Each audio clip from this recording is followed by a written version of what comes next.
We need to remember that this is a process, fans. This is a process. I would like to know a raise of hands of people who thought that this Bears team was going to have a winning record above 500. Me, I predicted 11-6. I've said it way too much. They've already lost 4 games. I'm still hopeful that they could get 11-6. I mean, there is anything's possible, not probable. But how many people actually thought this team was going to have an above 500 record? If you didn't raise your hand, like I just did, then you should not have any qualms about what's happening right now. I understand that there's some open reads that Justin Fields missed, but he's getting hammered out there. He's a nail in a board, and there's a hammer just constantly hitting him. Bang, bang, bang, bang. This kid is showing the resiliency to get through it. Look at all the hits he took, and he still got up. Yeah, he laid on the ground and scared everyone a few times, but he got up, and he had that long run towards the end of the game, took us all the way down. Yes, we should have won that game. Yes, we got to the goal line 3 times in a row in that game. Yes, I know we all want to light our hair on fire. But this is a process, fans, and patience is a virtue. So, I understand long for a quarterback. I've longed for a quarterback as long as all of you have. But we have the quarterback. I promise you, we have the quarterback. We just need to preach the patience to ourselves. And I'm going to make all you guys feel better about this game. I'm going to do my damnedest. So let's get to it, kitty.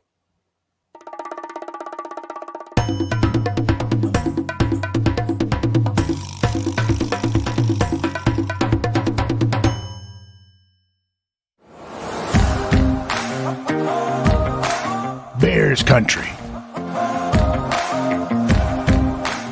Where is it? It's in your man cave. Your home. Your car. Your local bar.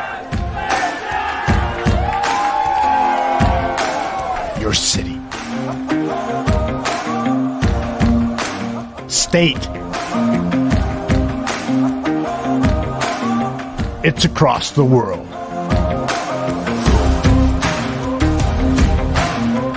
It's in your heart.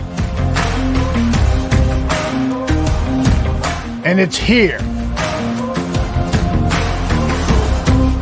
The Bears Country Podcast.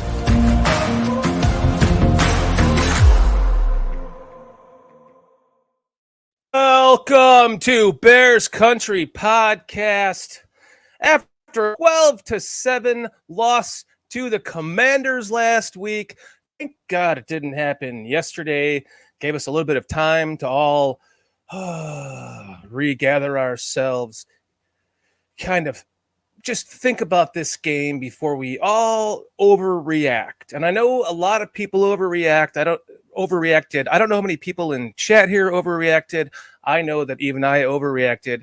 I know that my guest here, Dan, overreacted, which, by the way, my name is also Dan Shortino. We are here on Barroom Network with Dan Aguire, and we do have Cliff Victoria coming up with his Cliff Notes in just a moment. But to finish my rant, this team is building on something no matter what you want to say about it. The entire national media, the local media, everyone had this team in the tanks. Well, we have games. So is it possible that we don't win anymore? Yes. Is it possible that we win 7 more? Absolutely. we every game is different. We can't all sit here and poo-poo. I know we love to overreact as fans, but the motto of this episode is that patience is a virtue. And Dan, I'm hoping that I'm going to help you with some of that. I need some help. It was a tough defeat, to say the least. It was the worst that I thought the Giants game was bad, but this one was so much worse. To see after the game, Charles Leno Jr. tearing up Bears and Washington like bragging about it. So it turns out it's the Charles Leno revenge game. He came into Soldier Field with his suit jacket and had the disparaging the GSH inside of it. All of these things, man, that it's just like, fuck that guy, man. Fuck him. For years, he's got, that woman married him and he proposed on Soldier Field. That girl wouldn't have said yes to him had he not been a starting left tackle for the Chicago Bears. So he owed his wife, his money, everything to the Bears. And for him to act like that, man, I just wish somebody would whip his ass. Like just, like the guy that claimed he was beaten up in Chicago. He's got the fine ass sister. What's his name?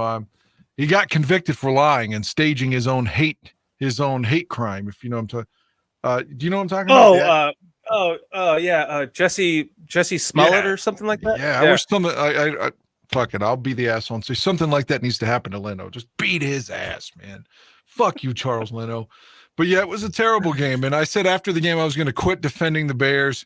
If everyone says, they're going to lose every other game, I'm not fighting the argument. Okay, maybe they will.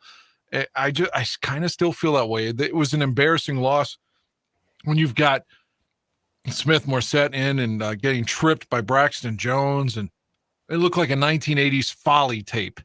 Yeah, everything went wrong. Coaching, playing. Go ahead. Velus Jones. Got him. Dropping another punt return. What in the hell? He lost us 2 games. I mean, and like I said to Aldo after the game, name me one other player that has single-handedly lost 2 games in their first 3 appearances in the National Football League. I don't think it's ever happened. I don't think it has either. I heard you say that with Dan afterwards and the little program you did after the game, kind of unannounced. And yeah, it's when's the last time that has happened? That I can't think of anything like that in my recent memory of someone losing 2 out of 3 games or whatever. Why, Dan? Why are they not playing him at wide receiver? I don't know. They're supposedly reevaluating every player. At least that's the narrative that's been put out during this mini bye. And if that's the case, then on Monday night, 1 week from today, we should see Lucas Patrick at center. No doubt in my mind. God, please. Let's see what he does at center, please. Why were they rotating Schofield with Jenkins and not with Patrick? That's see, this to me has, I know it's so hard because we finally have this generational talent at quarterback that we haven't seen ever, likes of a quarterback on the Chicago Bears. And we see the talent, we see the skill set, and he's just getting hammered by his offensive line. Yet they're taking out one of their best offensive linemen and rotating him in with one of their worst offensive linemen for the preseason that they cut and re-signed. Why aren't they doing that for the other side? I think at the time Jenkins was I didn't know it in real time, but I think in hindsight Jenkins was banged up for a few minutes. It was an injury substitution. I believe when Schofield came in late in the first half, I think Jenkins had his proverbial bell rung. Okay. Well, I would hope that's the reason why, because, I mean, Jenkins is one of our best offensive linemen, period. And if they need to be rotating anyone around, not due to injury, it should be Patrick, because he's just played like shit at the left guard. Yeah, I sent you that thing, and I want to give attribution to Aaron Mikulski, who sent it to me initially. With the statistics, that video with David Kaplan, Braxton Jones, 20 pressures given up, the second among tackles in the NFL. Lucas Patrick, 16 pressures given up, second amongst guards in the National Football League. And suffice to say, Sam Mustipher, the most pressures given up by any center. And if you think, oh, this sounds bad, it gets even worse because Justin Fields has been pressured 46% of his dropbacks in the first 6 games, which is the most ever in the history of the National Football League since that stat has been kept 16 years ago. Of course it is. It's the Bears. All these new stats, I mean, they all have to. Everyone gets their moment against the Bears. What is say that again about the right guard position that you just said? What was that stat again? What you mean with Lucas Patrick? Yeah, because he's only played 2 games at right guard and he has that shitty of stats. Well, it was just it doesn't designate between left and right. It just said amongst guards, period. In the NFL, Lucas Patrick has given up 16 pressures, which is the second most in the NFL. Braxton Jones has given up 20, which is the second most amongst tackles. And then you've got Mustipher who's given up the most for any center in the NFL. I mean, but Jones is still, he's a rookie. I mean, that should be expected to have given up that much, but he's still improving as he's going. I know I see the things that like in him, the long arms, he's good at run blocking. Greg Gabriel said some really good things about him on the Barroom Network earlier today, which, by the way, Thomas Jones was supposed to be our guest tonight, and I didn't want to bombard him with questions, but I had a couple of them for him, and I want to thank you, Aldo, for at least giving the one statement that I had to him, because there wasn't very many things that were said to Thomas Jones. So I want to thank you, Aldo, and your question was awesome too, Dan. But to the point of that, I lost my train of thought because of that. But I was talking about you were talking about that Greg Gabriel was praising Braxton Jones earlier. Braxton Jones, yes. So he's good at run blocking. He's had his moments at pass blocking, but he has the tools to work with. So I see why they're sticking with him rather than putting in a Riley Reef, because essentially if we're going to lose games like this, it's going to come down to a rebuilding year, and we have got to make sure that we at least play those players. How many rookies are playing? 14, I think. I mean, I have a question for you, though, an important question to anyone listening. You have, this is an opinion leading to my question. My opinion being, if you're Matt Eberflus and Ryan Poles, say what you want about how the team was assembled. That's not the point. But with the 52 guys you have, you owe it to them to play the best players, because even if you think they're going to lose, my God, you're paying them to perform. So we want to win. You can't be tanking. So Even if you're trying to develop Braxton Jones, if he's giving up so many, it just seems to me, this is my opinion, at least to my question, it seems to me that they're playing him because they don't want to play Riley Reef, and they don't want to pay him because so many of his escalators leading to the $10 million that he was given are performance-based or depend on playing time. So it feels like, we're developing Braxton Jones, we're getting our quarterback killed, but it's because we actually don't want to pay Riley Reef. But my question is, don't you think that as Bears, shouldn't they play who's going to perform the best for this season to protect Justin Fields next Monday, not 2023? You gotta protect him now, right? Yeah. You can't continue to have him get hammered like a nail, like I said. Because David Carr was he was a good prospect coming out of college, and he got destroyed by being sacked. There's a number of quarterbacks that were destroyed by being sacked. Even Peyton Manning himself destroyed by sacks in his first season in the NFL. He had some of the worst stats of any quarterback for a rookie. Comparatively to Justin Fields, they were better, but Justin Fields is just getting hammered out there. I think Ryan Poles is calling us. Is that is that Ryan Poles calling us? Sorry, that's in the background here. But I lost my train of thought because of that. What was I talking about? Jesus Christ. Maybe Thomas Jones has decided he is going to join us tonight, and he's calling. Oh, that was Thomas Jones. Okay. We got him on the phone here. Yeah, he was supposed to be on the show, but he obviously you saw it. If anybody else was like, well, what was up with that? He had to reschedule. He's a busy guy. He's an actor, and he needed to do the interview during the morning time. So therefore, Greg, who was obviously more than capable to hit the interview out of the park. I watched it while I was shaving and brushing my teeth and all that kind of shit. It's a good interview. But anyway, go ahead. Go ahead. I'm sorry. No, I watched it too, and I was actually glad that Aldo and Greg got to interview him because it was a better interview. Probably, I mean, they would have interviewed him better than we would have. It was a lot more professional than I would think that we would have interviewed him. At least myself. So I'm sure we would have done fine. Probably. But this game is, I think this is a game that we can listen. We got down into the red zone, the goal line 3 times in this game. So why can't we take the positives from that? Yes, we didn't score, but we fucking should have. And I think those are the positives that we should be taking from this game. There is progress being made. Things don't happen overnight. This is another thing I thought about. There was like this run on rookie quarterbacks that just came to the league and they were lighting the league on fire, right? And everyone just got on this bandwagon of these rookie quarterbacks, just started lighting the league on fire. And we're like, well, where's mine? Where's mine? And then the next team drafts one and they get theirs.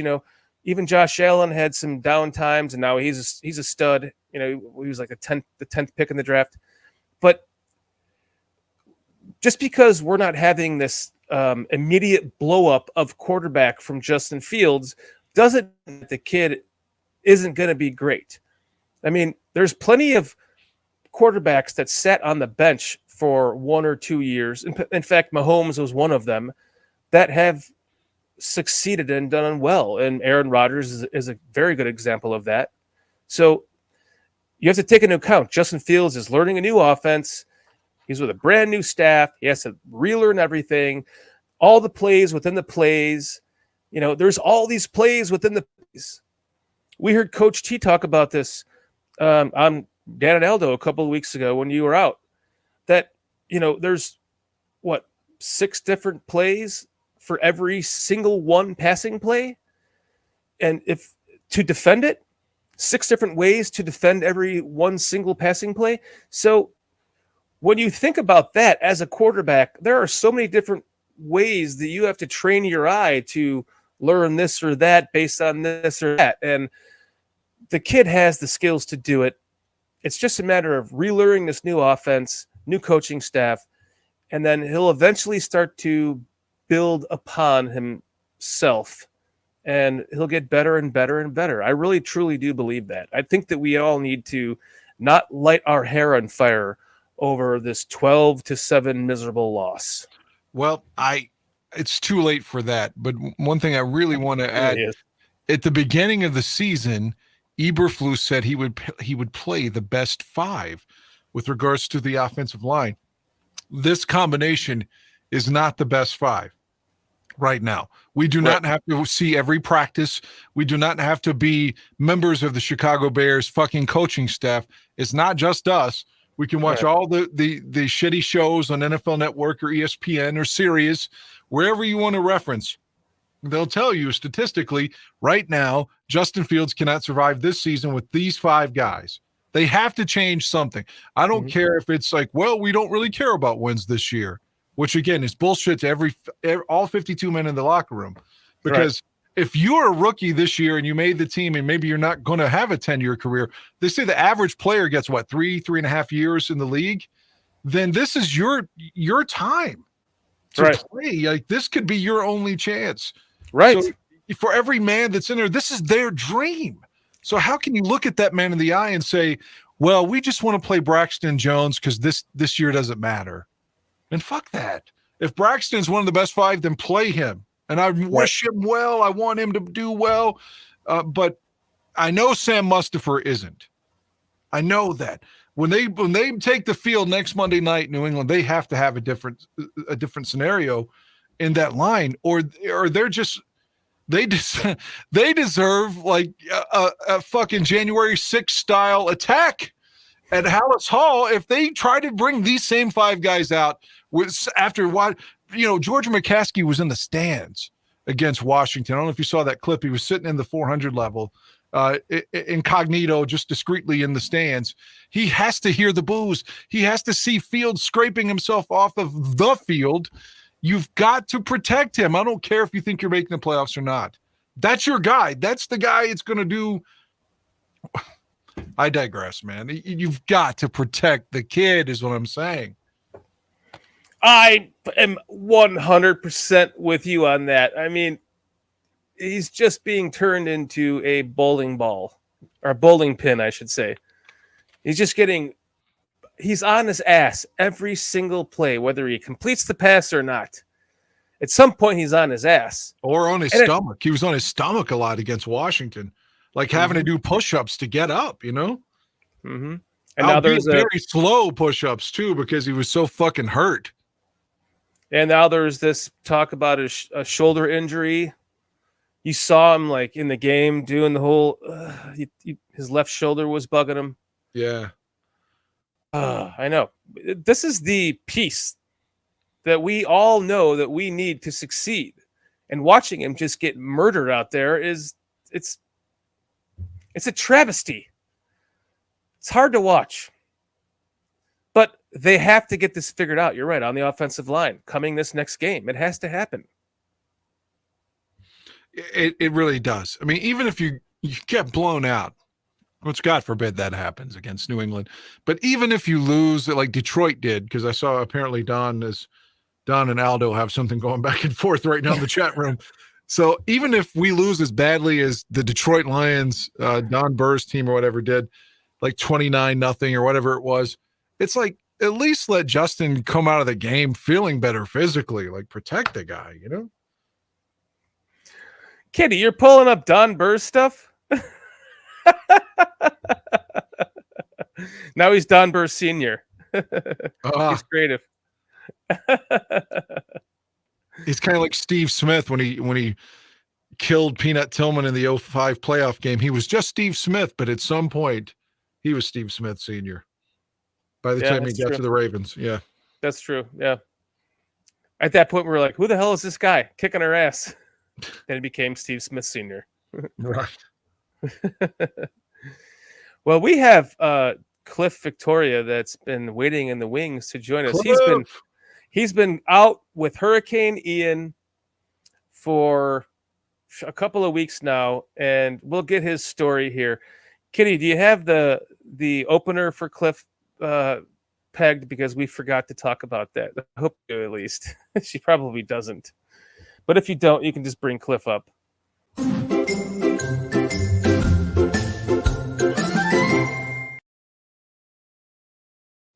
You got it. Cliff, we missed you, buddy. How you doing, man? I am happy to be back and talking football. The last 3 weeks have been all hurricane, so it's wonderful to be back with my friends talking Bears again. Did you miss any games, Cliff, because of the weather? I did not have high-speed internet until 2 days ago, and yesterday it was coming and going. So there's no way to really watch them on a hotspot. It doesn't work. Yeah. So you missed, I guess, Washington's game and Minnesota's then, right? I've tried to catch up on some of the clips. Minnesota, I just saw a couple of clips. I tried to get some knowledge on what happened against Washington. So I did see some of it. I'll probably watch the entire game if I have time tomorrow. But I was swamped at work today and, talking to insurance companies, just so much to do. Well, I'm glad you're okay, man. I hope your family and everyone recovers from this devastation.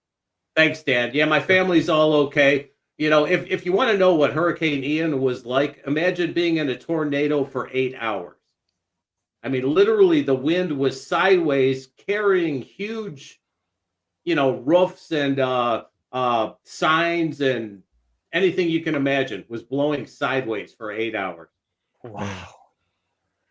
I know we have this home that we inherited from Kitty's mother, and we came down to it, and luckily we didn't have any damage, but we saw the damage around here. I mean, you're lucky to be sitting in your house right now. I get that. That's great. Well, I could have left. My wife works for one of the airlines, and they were getting their planes out of there, so they offered to fly employees out, but they wouldn't take my German Shepherd. So it came down to a choice of leaving the German Shepherd or staying with him, and he's part of the family. Oh, good call. Yeah, there's no way I'm leaving my dogs behind anywhere. So, That's but why. it worked out for the best. I mean, everything's okay. We got to get to my mom's early the next day to check on her. She's in senior housing. They've got 5 3-story buildings here in town. And we got down there, and, you've got all seniors. A lot of them are disabled. They had no power. Their units were flooding. So, we showed up there and we saw they needed water, they needed food, they needed help getting items up and down 3 flights of stairs because there's no elevators. So I, not to get religious, but I feel God put me in that spot. So I was there for a week, helping out over there. My son was going to the distribution centers and he let them know what we were doing. So they were loading our cars up with items. So we were bringing MREs and water and boxes of fruit. And, FEMA and the police showed up about the 5th or 6th day and they took over. So then I could go get to work on my own house. Wow, Cliff, that's awesome. So you were helping people out. That's well, like I said, I think I was put in that spot, just because they needed help. Oh man, what a good guy, Cliff. Good for you, man. I'm sure everyone appreciates you for helping them out. I mean, it was rough down there. I know. We've been talking. It's still a war zone down here. I mean, they've got the street lights working again, but the lights that light the streets are still all lying down in a row. Trees are down all over the place. 1 out of about every 4 or 5 roofs is torn off. Some houses totally destroyed. I mean, you guys probably saw more of the videos than I did, because I had, no electric for a week and, right. But it's a situation that I do not want to repeat. Put it that way. I still love Florida. I don't want to move out of Florida, but I'll be very happy if we don't get anything like that for a long time. It was such a weird hurricane too, how it just took a right at Albuquerque and just went up your guys' way. That was just so weird. The pattern of it was strange. I've talked to a lot of people since then, and they say anytime a hurricane is supposed to hit Tampa, watch out. Because Tampa never gets hit. It swings into us. So if you want to move to Florida and not get hit by a hurricane, Tampa's probably a good spot to go. So you were able to still get your Cliff Notes ready for this game. I was, yes. And for tonight's show. I was thinking that since we're sort of on a mini bye now, and we've got 1/3 of the season in the books, rather than go back over the Washington game, which is already 4 days in the past. So, people have seen a lot of information on it. I thought, why don't we break down the team a little bit and let's see where we're at. You guys were already doing a bit of that in the first half hour. Maybe we could give the guys pass or fail grades, some of them. And, maybe the chat wants to join in with mention a player's name and then mention pass or fail as we go through the list. That works. Let's pull it up. All right, so Cliff Notes, Bears versus Commanders, grading the Bears after week 6. There we go. So, all right, of course, we got to talk about Justin Fields first. As you mentioned, he's the most important player on the team. He's the guy we all need to succeed. But how good is he? All right, Dan Aguire, go. How good is he? Are we talking about just giving him grades, like an A, B, C, D? I'd say let's do pass fail now. If you want to do letters, that's fine. But I was just thinking it might be easier just do pass fail. He's definitely passed. I don't think that he's been exceptional. He's not going to the Pro Bowl, even though there's not really a Pro Bowl anymore. It's just like, that's just too in touch. But anyway, I think I'll just say pass then. But if I was going to give him a grade, it'd be like a C- or something. But it's enough to pass. I'm going to say pass. I'm going to say pass too. I mean, I know there's some plays he's missed out there. I just think it's a part of the learning process. And getting into, like we said, the plays within the plays that you have to just learn through time. It just takes repetition, and he's doing well with what he has to work with. And I know he's not perfect. I know he's actually not even one of the better players in the league statistically, but some categories he is. So pass for me. He just needs some time to develop.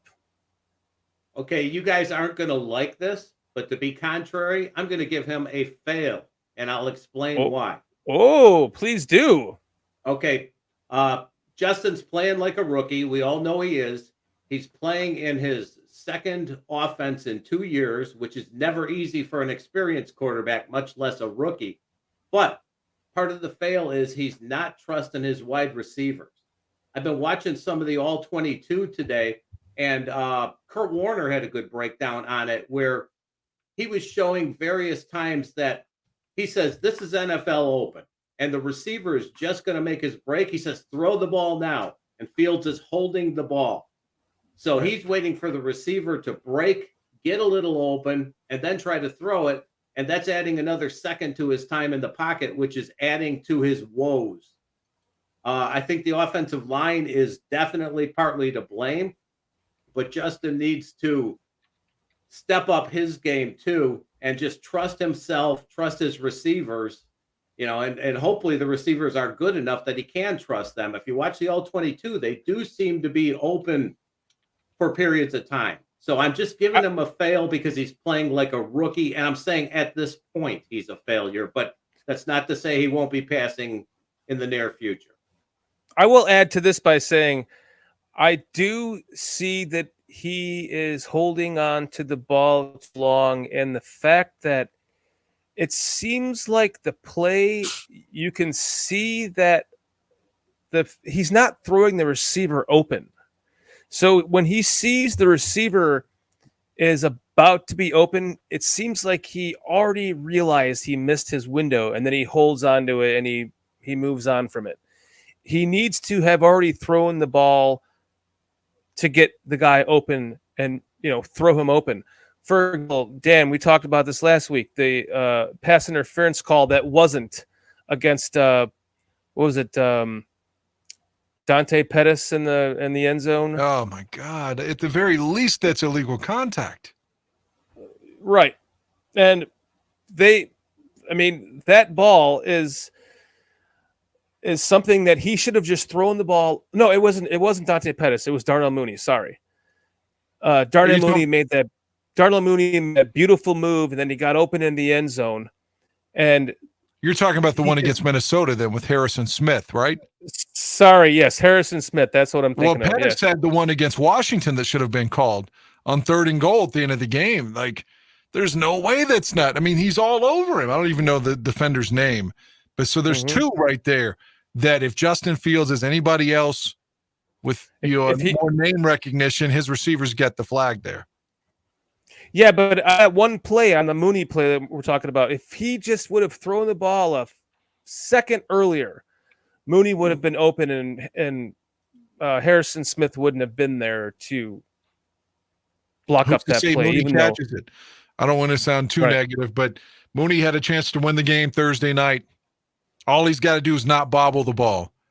You can make your big, the play with one-handed over his head, this amazing Odell Beckham-esque kind of catch, or a Lynn Swan, if we're going to go back farther than that. But make the easy catch at the goal line, man. If you don't bobble the ball, we're sitting here saying, guys, we're 3-3, and Justin Fields is overcoming all this adversity and still has us at 500. It's a completely different feeling. And the Minnesota game, arguably, we should have won. The Bears could easily be 4-2 here. They could have beaten the Giants. They should have. They could be 5-1. I mean, it's like we sit here and say all these could have been. It doesn't matter. You are what you are. Parcells famously said that 30 years ago, and it's true. But still, Fields, to me, and I'm not discrediting Cliff's opinion. I'm just saying that despite the fact Fields has been a little uneven and such, we can point to things he's doing wrong. He still had us in games with this horrible offensive line, with wide receivers that aren't, I mean, we didn't pay any money. We've seen that $4.4 million for the entire room.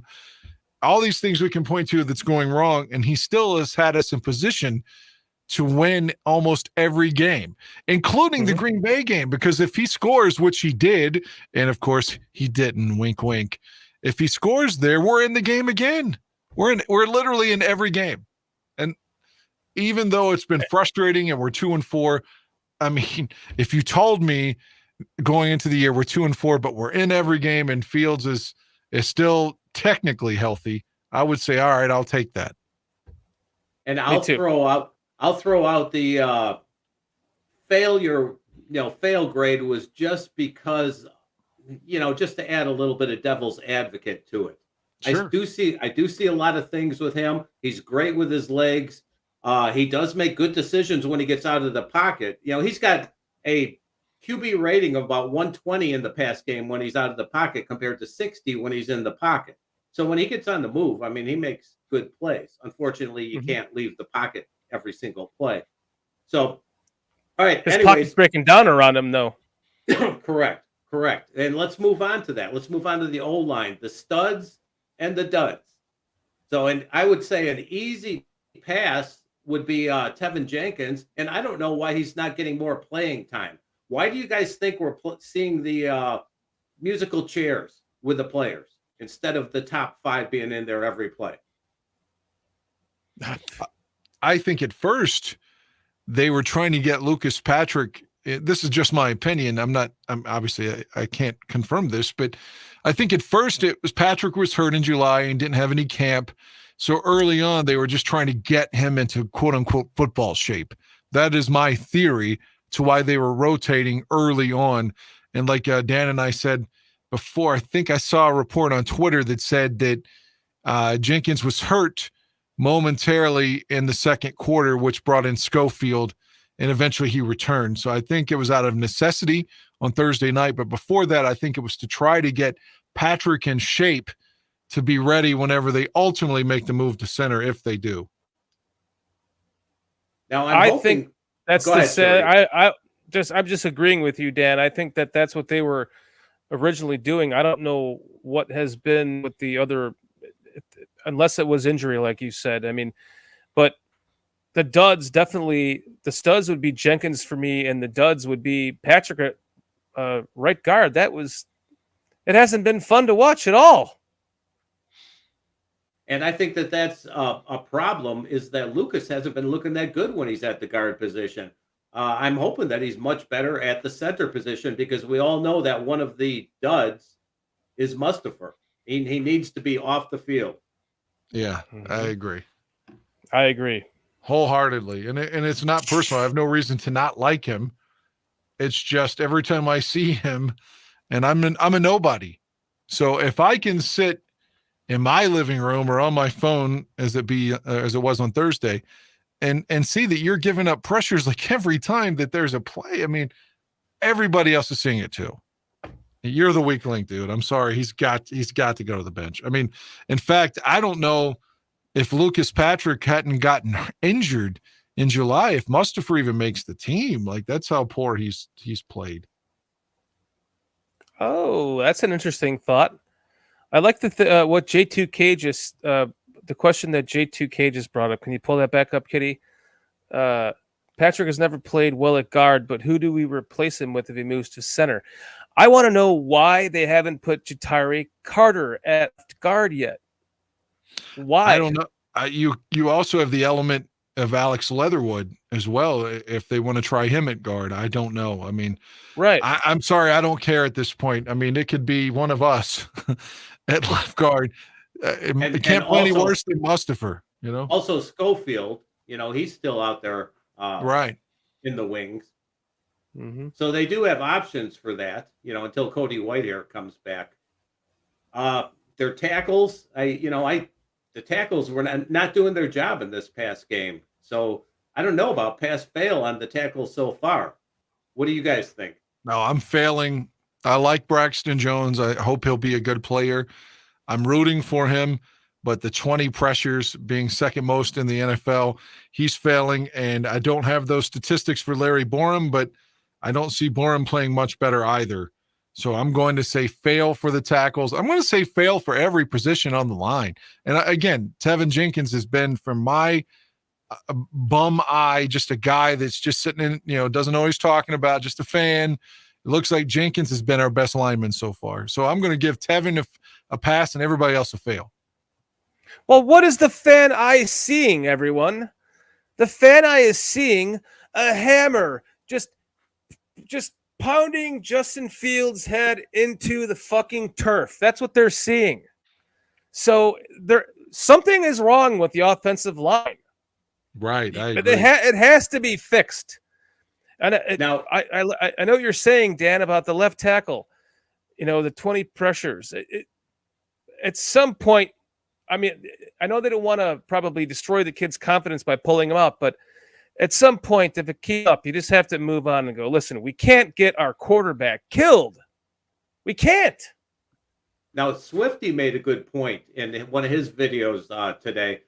He mentioned that Cincinnati has the same situation as the Bears. Burrow's getting killed, and Cincinnati spent a lot of money on improving their offensive line this year. So would it have been better for the Bears to throw money at the position, or does the offensive line need to work together, or do the coaches need to figure out a better rotation? I think it's a little bit of all the above. Personally, I think you want to give this offensive line some time together at least and see what they have. You owe that to them as the group that you made the starting offensive line, right?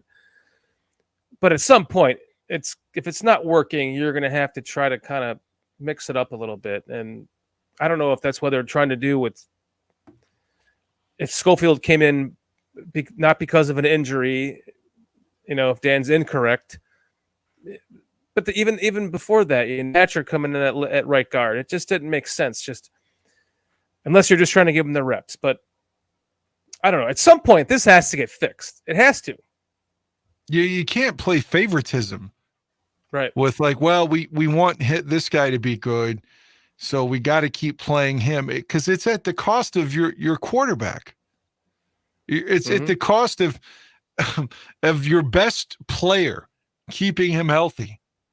So you can't just say, well, we want Braxton to play better. We want Mustafa to play better. You've got to put people in there that have earned the opportunity, or that at least there's got to be a change, and a change for change's sake at this point. There has to be. You can't look at Justin Fields and be like, this is our best five. This is what we got. We've got 11 more games to go, and this is what we got. I mean, you were not going to keep him healthy for 11 more games with this five right here. We can't injure this kid. Right. It can't happen.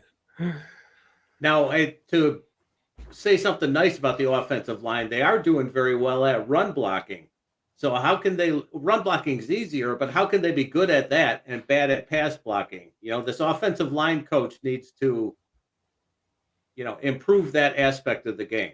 And it doesn't matter. It's like we had the famed, what was the guy's name that they brought in first under Nagy that was like at Notre Dame? He had been with the Bears and Lovey was there. Harry Highstand. Yeah. So and he didn't do anything. And no. It seemed that he failed. Then we brought in the guy from the Eagles organization, and then he failed. It's like, it doesn't matter what we do. Like, it's like it feels like we haven't had a good offensive line since we went to the Super Bowl.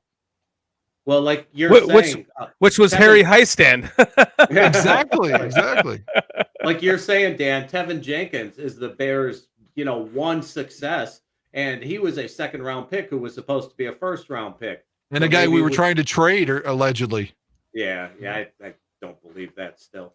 But let's see the Bears spend a little more high draft picks on the line in the next couple of years. So, okay. And then we'll listen to all the fans bitch about how they drafted an offensive lineman with the first pick. No, I won. It's just that we've got to get it right, because you can't draft Chris Williams, and no disrespect to him, but he was the first pick in 2008, and he's got a bad back and he's hurt, and Jenkins has a bad back, and it's like every time we draft somebody early, they fucking suck. Going back to Stan Thomas, we've got to get a lineman in there that's a stud, man. And Ryan Pauls is supposed to be some offensive line guru, but when I hear that, I'm like, why didn't we hear about his playing career? I mean, fuck, I played offensive line too, but it doesn't mean that I was like good enough to be a GM. Was he a shitty offensive lineman? Even when I don't know. Even when we drafted, what's his name? Kyle Long. He was supposed to be great, and he was pretty good, but he was good. Yes, he got hurt in Tampa and was never the same again. I mean, he got a devastating injury.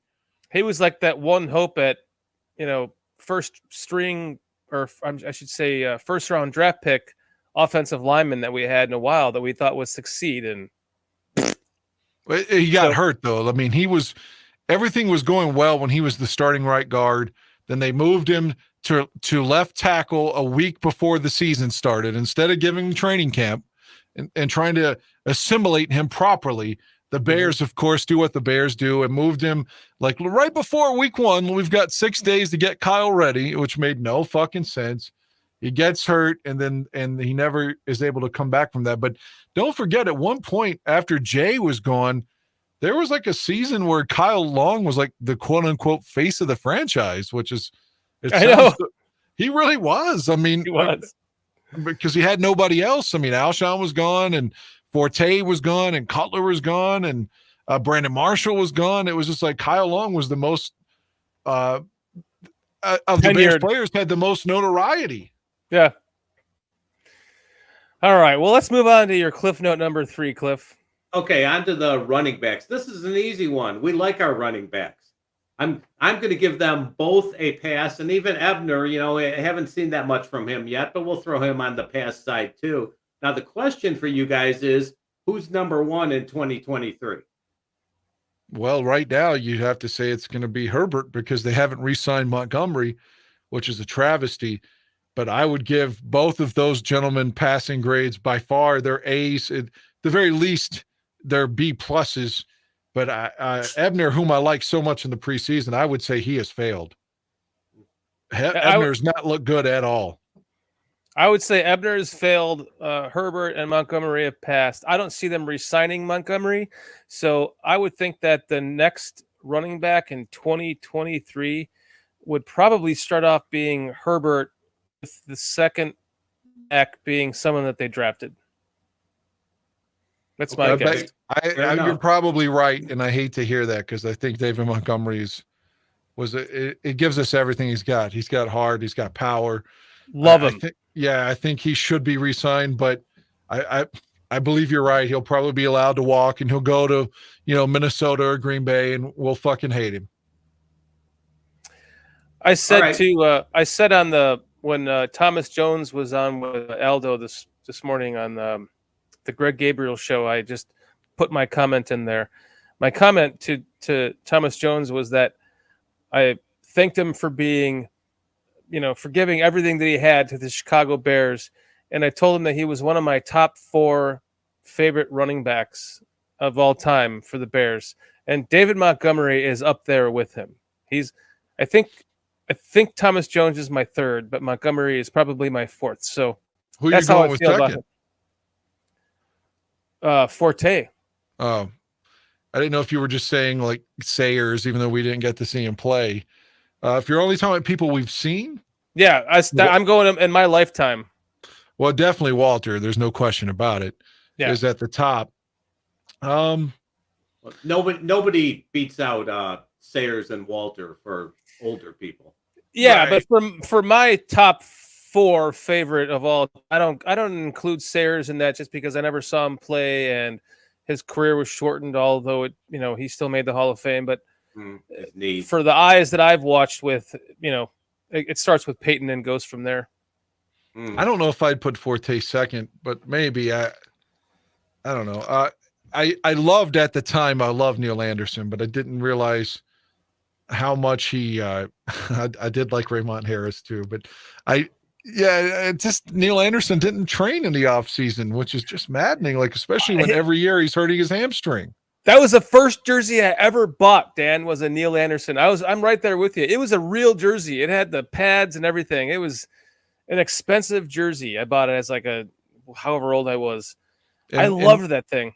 if you I go back love and, Neil Anderson. yeah, if you go back and read quotes, he and Walter did not get along either. Like Walter didn't want anything to do with him being like the guy that was going to be a successor. And then Neil didn't give him respect for being Walter Payton either. So it was just like they had a contentious back and forth for the 2 years they were together.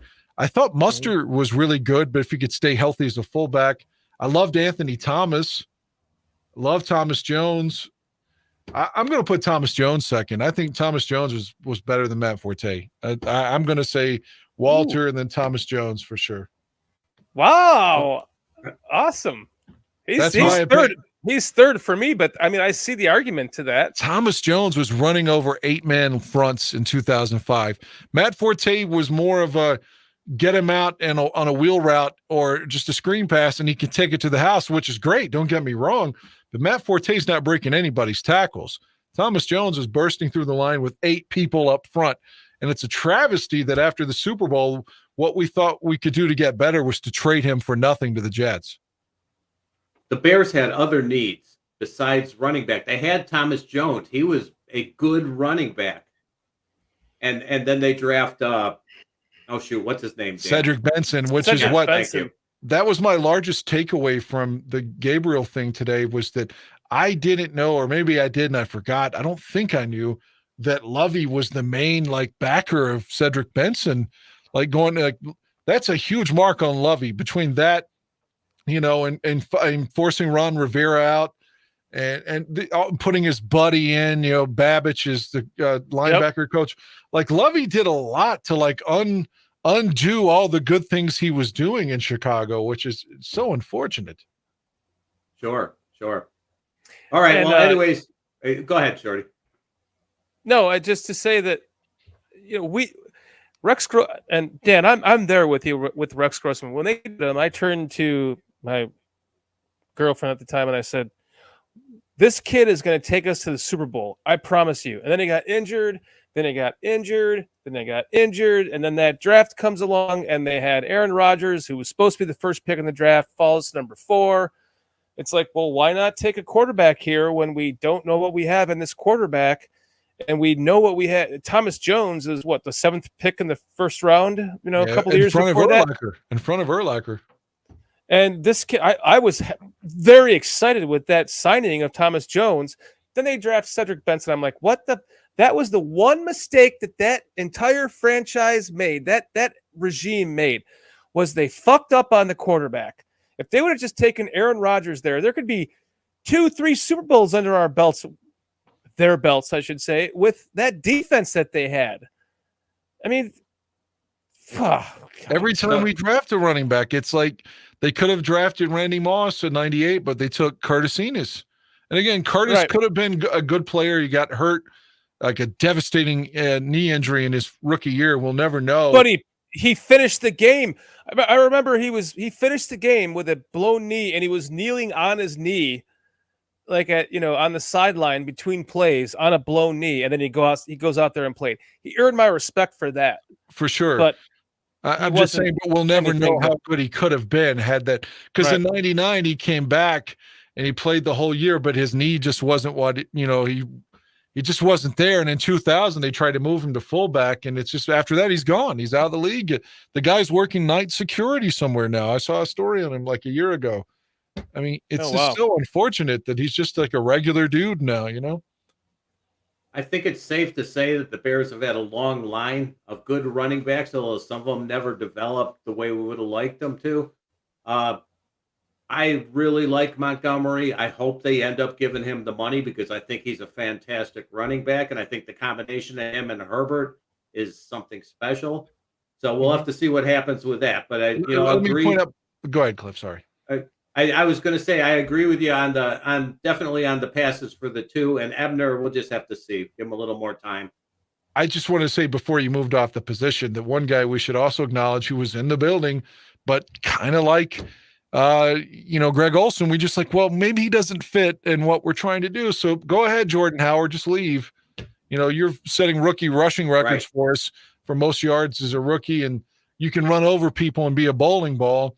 But we just gave up on him too fucking soon, in my opinion. I know he's not selling anywhere, but I thought Jordan Howard was solid, man. I love Jordan Howard, man. If he just kept going, he could have had if you give him the guy hadn't had it less than 1,000 yards and you gave up on him. What the fuck? He should have been at least a 1-2 punch. Yep, yeah, agreed. I felt that way back in the day with Anthony Thomas and Thomas Jones. Like, why move on from the A train who had done some good stuff for you, and he's a different style of back? When Thomas has to have a breather, why not bring in the A train? I mean, a 1-2 punch, and that's kind of what they have now with Montgomery and Khalil. So I hope they keep it together. But yeah, Jordan Howard, like, there's no reason to get rid of him, like, in my opinion. But that was the bald fuck's decision, you know. Mm-hmm. All right. On to a controversial area, the wide receivers. Now, do we have a WR1 right now? Is Mooney a WR1? I don't think so, but he had a tremendous catch against Minnesota. I think, yes, I remember Walt Harris. Definitely remember Walt Harris. I was talking about Walt Harris yesterday. Sorry, I was reading the chat, so right there. But that's true. Walt Harris was brought up at my house yesterday. But to answer your question about Mooney, it's hard to judge him on one play, but a wide receiver one catches that on the goal line against Washington, and we win the game. Oh, Dan, my answer was I didn't quite know until you reminded me of that, because I think about that one-handed catch, and that's a wide receiver one to me. But the wide receiver one is just a little bit bigger build, right? And he gets that catch on the touchdown, on the goal line, like you said. So I guess I'm going to have to painstakingly say probably not. Here's a question for you. If that was N'Keal Harry, who is much larger than Mooney, who caught that ball, does he get into the end zone? I would think so. And Aldo's not on the air right now. And he obviously could be right. And Aldo knows all of his shit. So I'm not criticizing Aldo. He told me that, I forget exactly what he said. I read it that he was a healthy scratch on Thursday, but Aldo said that wasn't true. But I read that on Twitter, which doesn't mean that Aldo's wrong. But if for some reason he is and Harry was a healthy scratch, that really bothers me. But you know he's going to play against New England, his former team, and hopefully can have a revenge game next Monday night. But I think a big person like Harry gets into the end zone there for sure. This is like the story of the Bears. You know, you're expecting. We think, oh, we traded for this first-round talent from the Patriots. The Patriots of all teams. This kid's going to be the guy that's going to change our team. He's going to be the difference maker that we need. Maybe he can be the number one. And then we sit here and wonder why he's not on the field yet. And we all have to sit back and just realize, I mean, they just got the dude right towards the end of training camp, and then he hurts himself, or I should say he gets hurt. Then he's out from then until just last week or a week and a half or 2 weeks ago. And we can't expect him to just come right back in the game. There's still a learning process he has to go through with the offense still, I'm sure, in practice rep. So you can't just assume he's going to get on the field right. If he was on the team for the last 3 years, yes, or a couple of years or whatever, but he's so new to the system. I think him coming back is causing this delay in him actually getting on the field. On the other hand, that could be something to do with Velus Jones too, which is why I've been wondering why the hell he hasn't been on the field, but that's a different story. But the N'Keal Harry thing, I just think that's the reason why he won the game there on that goal line situation. I think, and hopefully by next week with another, basically a bye week in itself, going into the Monday night game against the Patriots, he's healthy enough to actually, and we've talked about this before, right, Dan? Like that revenge game that we never get. Right. Hopefully we get that Monday. I mean, even Charles probably Leno, not. Like I said, Charles Leno had a revenge game against us, and it just fucking left tackle had a revenge game against us. Charles Leno should have been respectful and said, the Bears are the reason I'm in Washington. You know, they believed in me. I was a 7th round pick, and I love my time there. End of quote. But for him to talk shit, I mean, like, man, fuck you. But I hope Harry plays next week. If I were writing a script against Washington, I would have loved to have seen Jones or Smith Marset catch the game winner just to have that redemption over their mistakes. But moving on forward, I've got to tell Pettis, like, dude, the only reason you're still on the team is you seem to be really good at punt returns, and this other kid that we drafted isn't. So you're going back to punt returner. So that leads to the next question. Is Velus Jones going to still be the kick returner? Or do you put Ebner back there again? I would hope that he remains a kick returner, but please get him the fuck out of punt returns. I would put please. Pettis there. And Pettis is dropping balls at wide receiver, but never seems to drop them at punt. Knock on wood. At punt returner, he seems to always do pretty well. So I would put him back in the punt return position. It's a fucking travesty that they didn't re-sign Jakeem Grant from last year. I mean, that kid was an electric fireball. He's hurt. Didn't he like tear his Achilles or something in camp? So I think I'm glad we didn't pay him, and then he would get hurt like he did in Cleveland. Oh, I didn't know that. Okay. Maybe he doesn't get hurt if he's on the Bears. Well, yeah, hopefully so. But yeah, or he does because he's on the Bears. You traded a 6th round pick for him for half a season, but he was electric, you know. Right. The Bears still need a kick returner, punt returner. Jumping ahead to that area of topic. Hey, I do have a question for you guys though. Why do they keep throwing the ball to Smith Marset in critical situations? He drops the ball often. He ate us up in a game last season with the Vikings. It's like we've seen him play well. I don't know. I can't answer. Like he's shown that he can. Because I'll tell you why. Because he's a fucking double agent. That's why. I don't really believe that. he caught a beautiful ball on an awesome drive to finish off the game, to win the game against the Vikings, and he said, "Here you go, guys. This is you. Thanks for having me on your team. You get the win. Game over." Yeah, I'm joking, but what the fuck, man? I was listening to a little bit of the Washington game on the radio, and a couple of times they throw the ball to Smith Marset. I'm like, why? Why are you doing that? Stop doing that. Pick another receiver. Well, the one time that I remember him getting the ball, Braxton Jones ran into him like I said, it was like a 1980s football folly. Remember those VHS tapes, the follies that they would put out? It was literally a football folly. Like at that moment, let me give a shout out to a guy that always reacts to me on Facebook. I want to get his name right. He was so pissed off. Jay Bonds. Jay Bonds was like, "This is a fucking clown show." He was so pissed off at that exact minute, and I was too.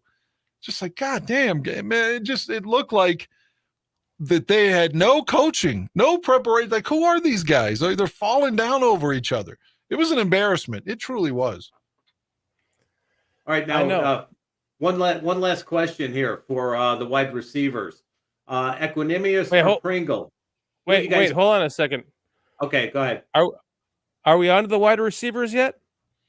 We're on wide receivers still. But we're just wrapping up running backs though, right? Well, we were talking about Mooney. We flipped over to wide receiver. Okay. Go on. If you have a great running back comment, I'm sure nobody would mind if you stuck it in. No, I know. I just lost. Go ahead. So okay, all right. Equanimous or Pringle? Which one you guys grading higher so far this year? Well, Pringle's been hurt, so it's hard to say. But there have been numerous times on the if we're being critical of Justin, the guy that's always open that he doesn't throw the ball to is St. Brown. I can't say that St. Brown's always open, but when he is open, Justin, you seems to not see him. So I would say Equanimous, if I had to, has played better than Pringle, but Pringle's been hurt too, so it's not fair to him. But St. Brown hasn't. Again, especially the money he's getting paid, he's not been a bad signing, and he does allegedly know the offense so well. So I don't know. I think Equanimous, if Fields is thrown into balls as many times as he's missed him, like he's got some better statistics that we'd be praising here. I think that EQ just knows those plays within the plays I've kind of been talking about for a while now. He's familiar with those coming from the Green Bay kind of style that Getsy has been implementing. And, there's been some things we've talked about in the beginning of the season where he's changed the route, the hot route, mid route, and, this happens. Now I'm going to go deep. And then Fields missed it. And I think it's just it's a learning curve that kind of has to do with the both of them getting on the same page, coming from an offense that EQ is familiar with. And I think that, 8 games in, 9 games in, 10 games in, we'll start to see some of that chemistry being built between the two of them. If Green Bay runs so many slants, specifically against us, why don't we implement some of that? I mean, again, our guy supposedly from the Packers, a slant route is so easy. It's 1, 2, 3, boom, gone. The ball's out, and you got a wide receiver that gets 5, 6, 7, 8 yards, and we don't even try that. I know. I thought that Velus Jones was that option for us. That's a very good question. Now Velus and Pringle, both incompletes for the two of them then? Right now, Velus is a fail. I mean, 3, but it's only been 3 games. But I've seen enough of him to see it's been a fail thus far. Pringle, again, he's just been hurt, so it's hard to give him any subjective grade. Velus, I'll say a fail. Pringle, I'll say a fail. Yeah. Okay. All right, moving on. Wait, hold on. Before we get into Pettis has been a fail as well, but go ahead. Sorry. Well, he's come through here and there, but before we get into cliff note number 6, let's take a pause for this. This Thursday, it's game day at the Barroom Network. At 6 p.m. Central, 7 Eastern, it's a special Buffon 55, a pregame show of the Bears and Commanders. You'll get John's passion for the Bears along with an expert covering the Commanders. And then at halftime, it's Bear football. John, Danny Shimon, and Tyler Ellis break down the Bears' performance. That's this Thursday on the Barroom Network, the bearer of Bears news.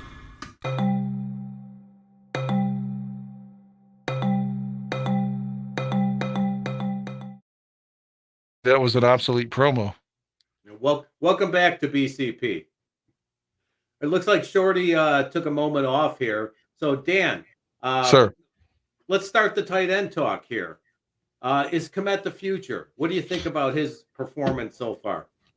I've been a critic of Kmet in his first 2 years. I don't think that any of this is his fault. I mean, there are numerous times where you're like, all right, we'll go to him like 2 plays early and he'll catch the ball and get a first down.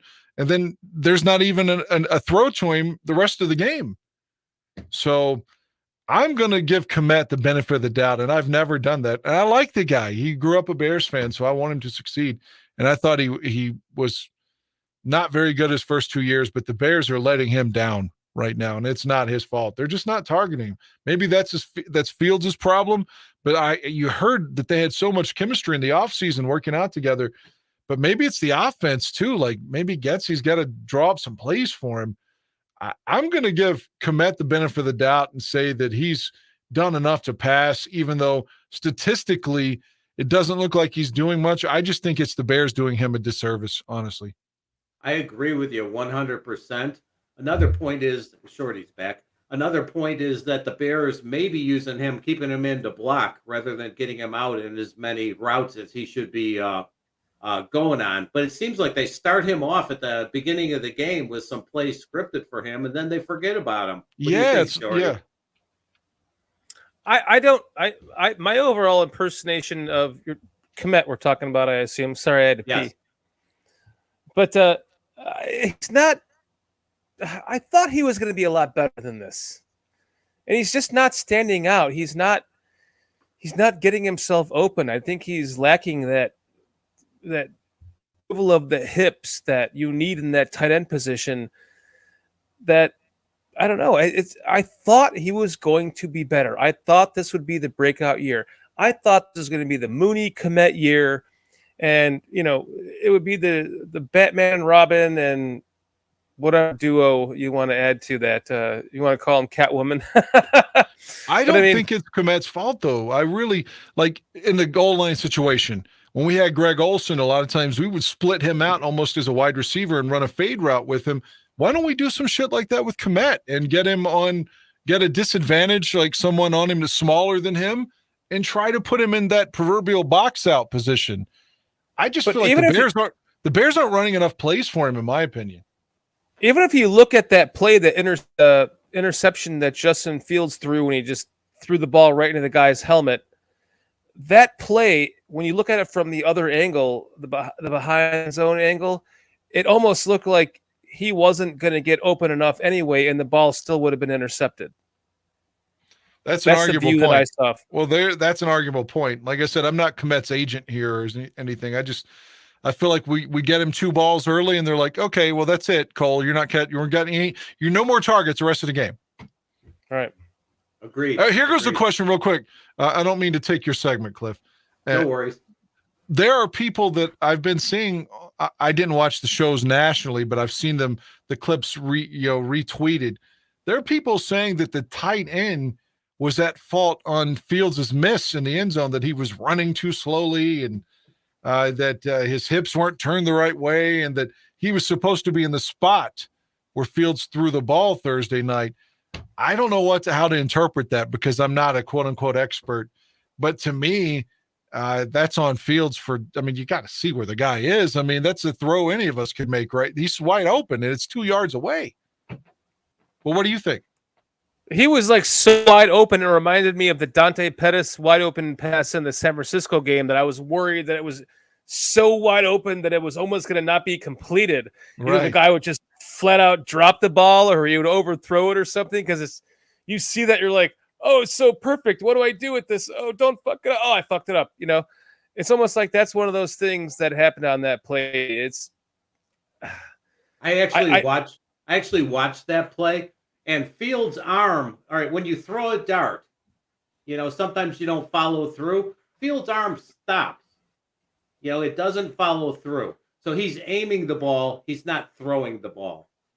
So you think that was on Fields too, right? Yes, definitely. I thought so too. I agree. Even he said he had to make that throw. I agree. He should have seen, regardless of where he should have been, he should have seen where he was and been able to just flick that right to him. It was it was too easy. That was what it was. So what are we on to? The fullbacks? You have to wait. Okay, we're finishing off the offense here with the fullbacks, or as I like to call them, the invisible fullbacks on the Bears. Where are the fullbacks? What are they doing? I had high hopes for the fullbacks when we started this season, but I don't see them doing any great plays the way that San Francisco fullbacks or some of the other teams' fullbacks do. I've been preaching for the fullback dive. Where's the fake running back handoff fullback dive on the fucking goal line that the Packers game? Where was it in this past game? 3 goal line stances we had. Just give the fucking fullback the ball. Fake it to the running back and then hand it to the fullback. Nobody sees it. It's a trick-looking play. It works well when you run it correctly. Why not? The guy's built like a brick shithouse. Give him the fucking ball on the goal line. Just give it a shot.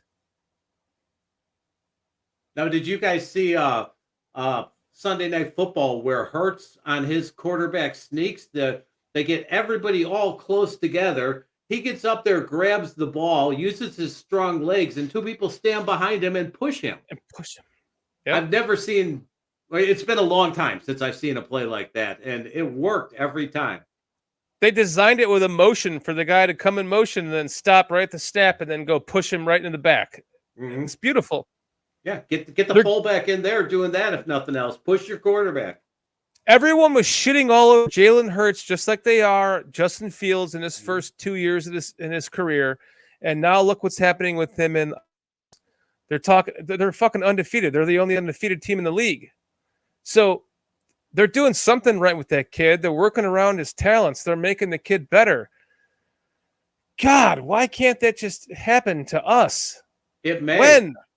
Next year, maybe. next year, the year after. Justin Fields is in his first year in this offense, and you can tell that watching the all 22 and the video clips, you can tell that he's not comfortable with it yet.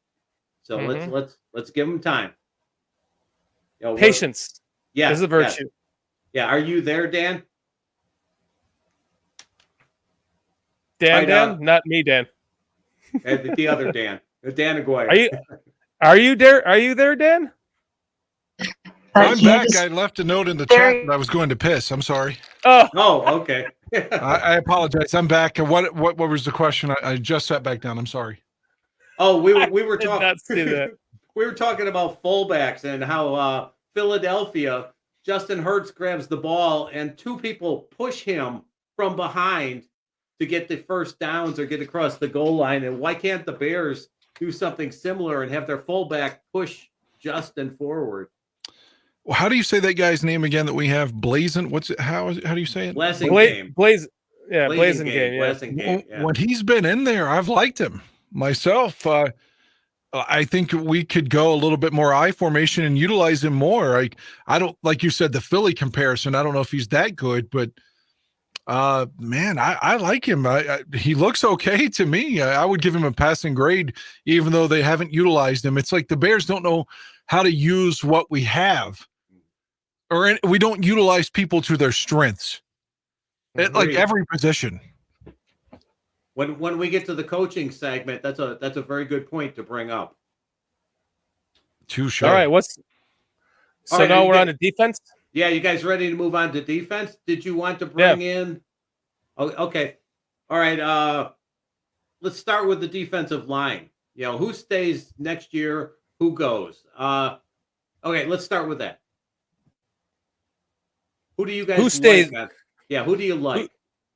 Who stays next year? Who goes? For me, on defense, I'm going to say Quinn goes. Quinn's gone. I'm going to say that I don't think they're going to re-sign Roquan Smith. It's just a feeling I have. It's nothing I have negative to say about Roquan Smith. I don't dislike him at all. I think he's doing a fine job. I just have a feeling that they're not going to re-sign him. They might trade him or do a sign and trade or something like that, or just let him walk. I just don't see it happening. I see Quinn is gone.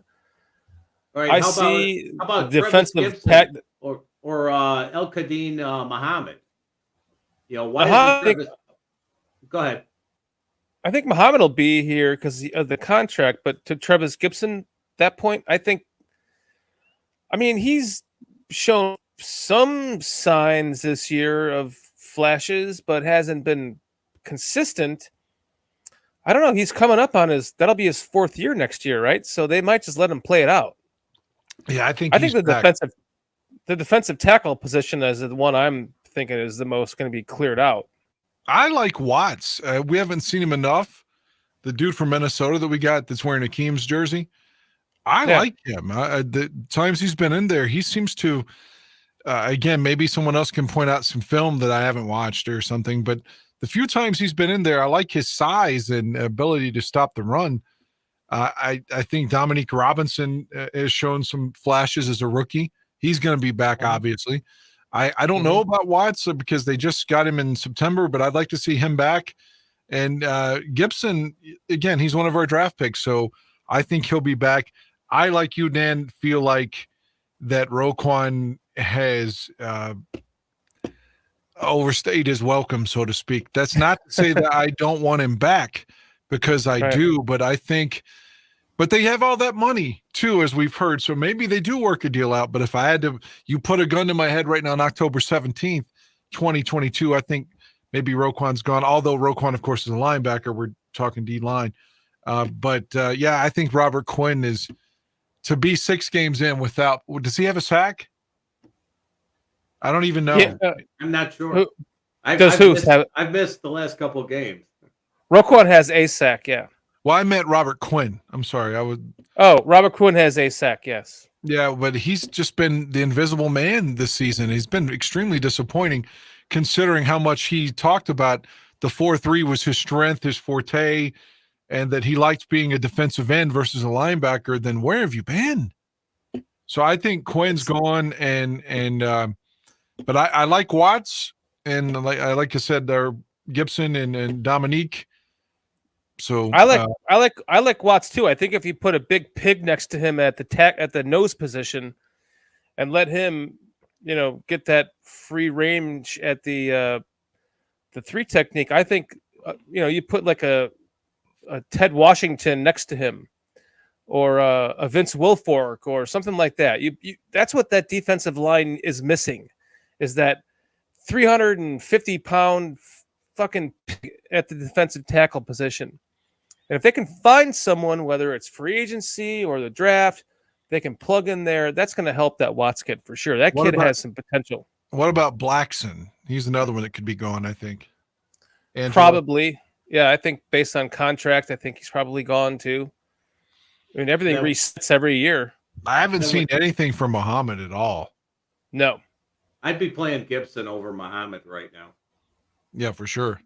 Now, what about Justin Jones? Justin Jones, what do you guys think? Well, you just signed him. I think he's going to be here at least 2-3 years, but he's at least had a couple of splash plays. So, I mean, again, it's too early to say if he was a bad signing.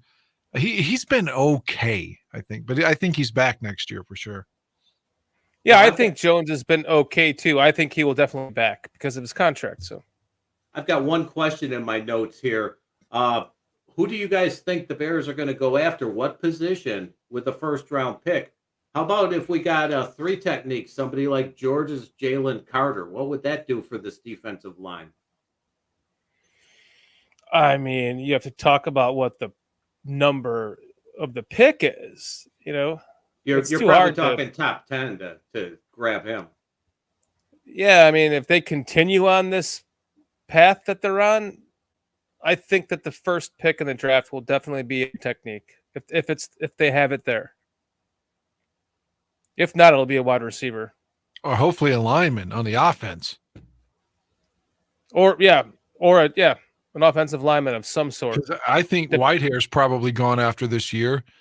I think he gets cut, in my opinion. And so you definitely need a left guard, but maybe you don't go left guard in the first round, or maybe even a right guard for that matter. But maybe they go for a tackle, in the first round. That's certainly plausible, because you can't tell me if a stud like left tackle, like a Tony Baselli type that where it just looks like he's a franchise tackle, and if he's there, you can't say, well, Braxton Jones was picked in the 5th round, so we're not going to. I mean, if you can get an improvement, a vast improvement, you got to take it. Mm-hmm. It all depends on. Yeah, it's going to be a really interesting pick, and how the board falls too. So, but I think you have to play to win right now, though. You can't worry about the draft next year. Like, I hope that they're not doing that, like trying to tank games and shit and happy with losses. That's not the franchise. I know George McCaskey isn't thinking that way. No. He wants to win. I hope the front office is, and I hope that they're thinking we'll be sneaky good and try to win some more games this season, because that's not the team I want to root for, that's willing to tank games the way the Dolphins allegedly were. I guess that's been proven, right? That they were trying to tank games in the lawsuit with Brian Flores. Yep. That's what the owner wanted. Yeah, I don't want to play for that owner. It's amazing all the lawsuits going on right now in the NFL, right? The Dolphins, the Commanders. I mean, there's all this fucking shade going on between the Daniel Snyder and the commissioner. Snyder says, I've got dirt on all of you. Now, what are you going to do at this meeting? I laughed. Yeah. He's got videos of them getting fucked by a horse, Hey, do you guys remember the movie Major League from '88? Yeah. All right. It's a different sport. It's just a movie. But if you recall, in the film, the owner's wanting to move the Indians out of Cleveland and wants them to lose, so intentionally has, a quote unquote bad team assembled to do that. But the team comes together, and of course they make it to the playoffs and beat the Yankees. So that's what I want to hear, man. Like we've pointed out, maybe this team isn't the 85 Bears, and I get that, or even the 06 Bears, but we're sitting here with a team that could easily be 4-2. I know. So maybe in the second half of the year, you get some of these games that you're losing right now that you're not supposed to win. And the Giants, even though the schedule is harder. The Giants are 5-1. Who would have thunk that we were playing a 5-1 team that Sunday? I just didn't see it. The Bears played a 5-1 team and should have beaten them. They should have beaten them. They look better than the Giants. They played 2 5-1 teams. Yeah, Minnesota. The Vikings. They could have beaten Minnesota. That Minnesota loss is on Alan Williams for refusing to change the defensive scheme in the first half. I mean, that guy should have been punched in the fucking balls. Wake up. Your team, put some pressure on the wide receivers. Quit playing this fucking off 6 yards. Push your corners up. Go bump and run a little bit. He refused to make a change until we were down 21-3. And I know it's Velus Jones who fumbled the punt return there, but god damn, man, or not Velus Jones. It was Velus Jones was in the Giants. It was Smith Marset with the fumble or the takeaway in that game. But still, it shouldn't even come down to that. There's no way you don't make an adjustment there. It's just maddening. This is what pisses me off about. Sorry, my dogs are playing. This is what pisses me off about that. The fucking Packers are 3-3. If we could have just eked those 2 wins out that we should have gotten, the Packers they would have another loss and they'd be down a count and we'd be up there with the Vikings, ahead of the Vikings, and we'd be in the top of this division. And the Packers, they fucking lost at home to the Jets. It wasn't because of their quarterback. So I mean, what the fuck? Why can't we at least get that win against the Packers when our quarterback, is in the same draft as the quarterback from the Jets that the guy from BYU, yeah, Wilson, the Jim McMahon wannabe. It's too bad we're not playing the Packers right now because they are not playing well. But let me ask you all this, though, honestly, and maybe I'm completely off base. If I told you that the Vikings started 5-1 and didn't make the playoffs with I know he has good stats every year, but Kirk Cousins doesn't, conjure up a bunch of confidence from my seat. If I told you right now Minnesota didn't make the playoffs, would you think I was crazy? Because it seems like they're a team that's capable of shitting the bed. They have so much talent. It's hard to see them not making the playoffs the way the NFC North is going this season. But go ahead. The farther they get into the season, the better that the team gets. They're going to start flexing schedules and putting the Vikings on prime time, and that's where you have Kirk Cousins failing miserably. He's not a prime time quarterback. He's just not. Well, think of it this way: put Jefferson and Cook on the Bears. Are the Bears going to the playoffs then? Oh, absolutely. Yeah, I think so. I don't know about Cook, but if you put Jefferson with the Bears, then Fields has got a guy that he can. That's a real wide receiver number 1 right there. Fields he's a prime time quarterback too. I mean, the Steelers game was his best game. He was on prime time last week. He had a good game. They just couldn't finish if they got those 3 touchdowns, we're talking about this a different fucking way. So he got him down there. It's a game of inches, and they didn't get those inches it took to get into the end zone. And had they gotten there, we're talking about another Justin Fields comeback, and this kid's he's a primetime player. I would rather see Justin Fields against Kirk Cousins on prime time as a Bears fan than I would as a Vikings fan. That's for sure. Speaking of the Steelers, go ahead, Cliff. Sorry. I'm resigned to the fact that the Bears are not going to win the Super Bowl this year. They're probably not going to make the playoffs this year. So I'm leaning towards the developmental aspects of it. I know we all want to see the Bears win, but you're going to be so heartbroken with each game if they don't step it up enough to get over 500.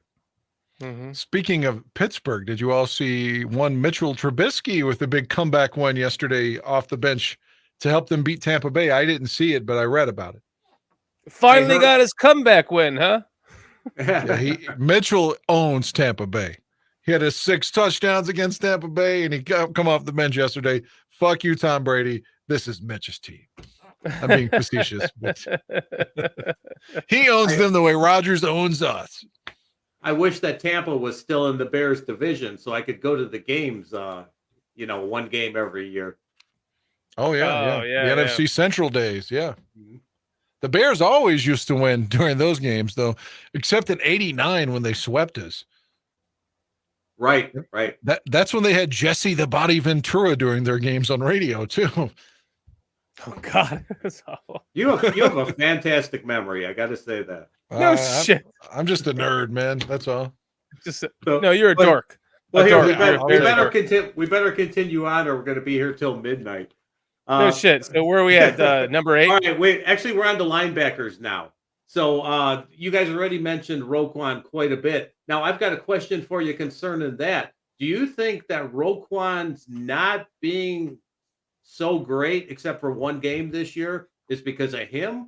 Or is it because the defensive line is not doing their job and getting pressure up the middle and taking the, letting Roquan be Roquan?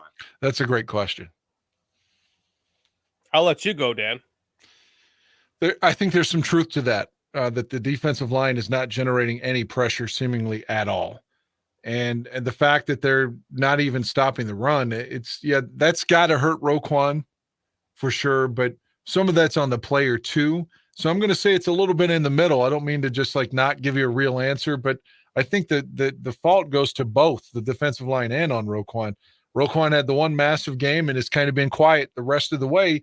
And he's racked up some tackles, but he's had a lot of tackles where he's wrapping that are significant where he lets the guy go.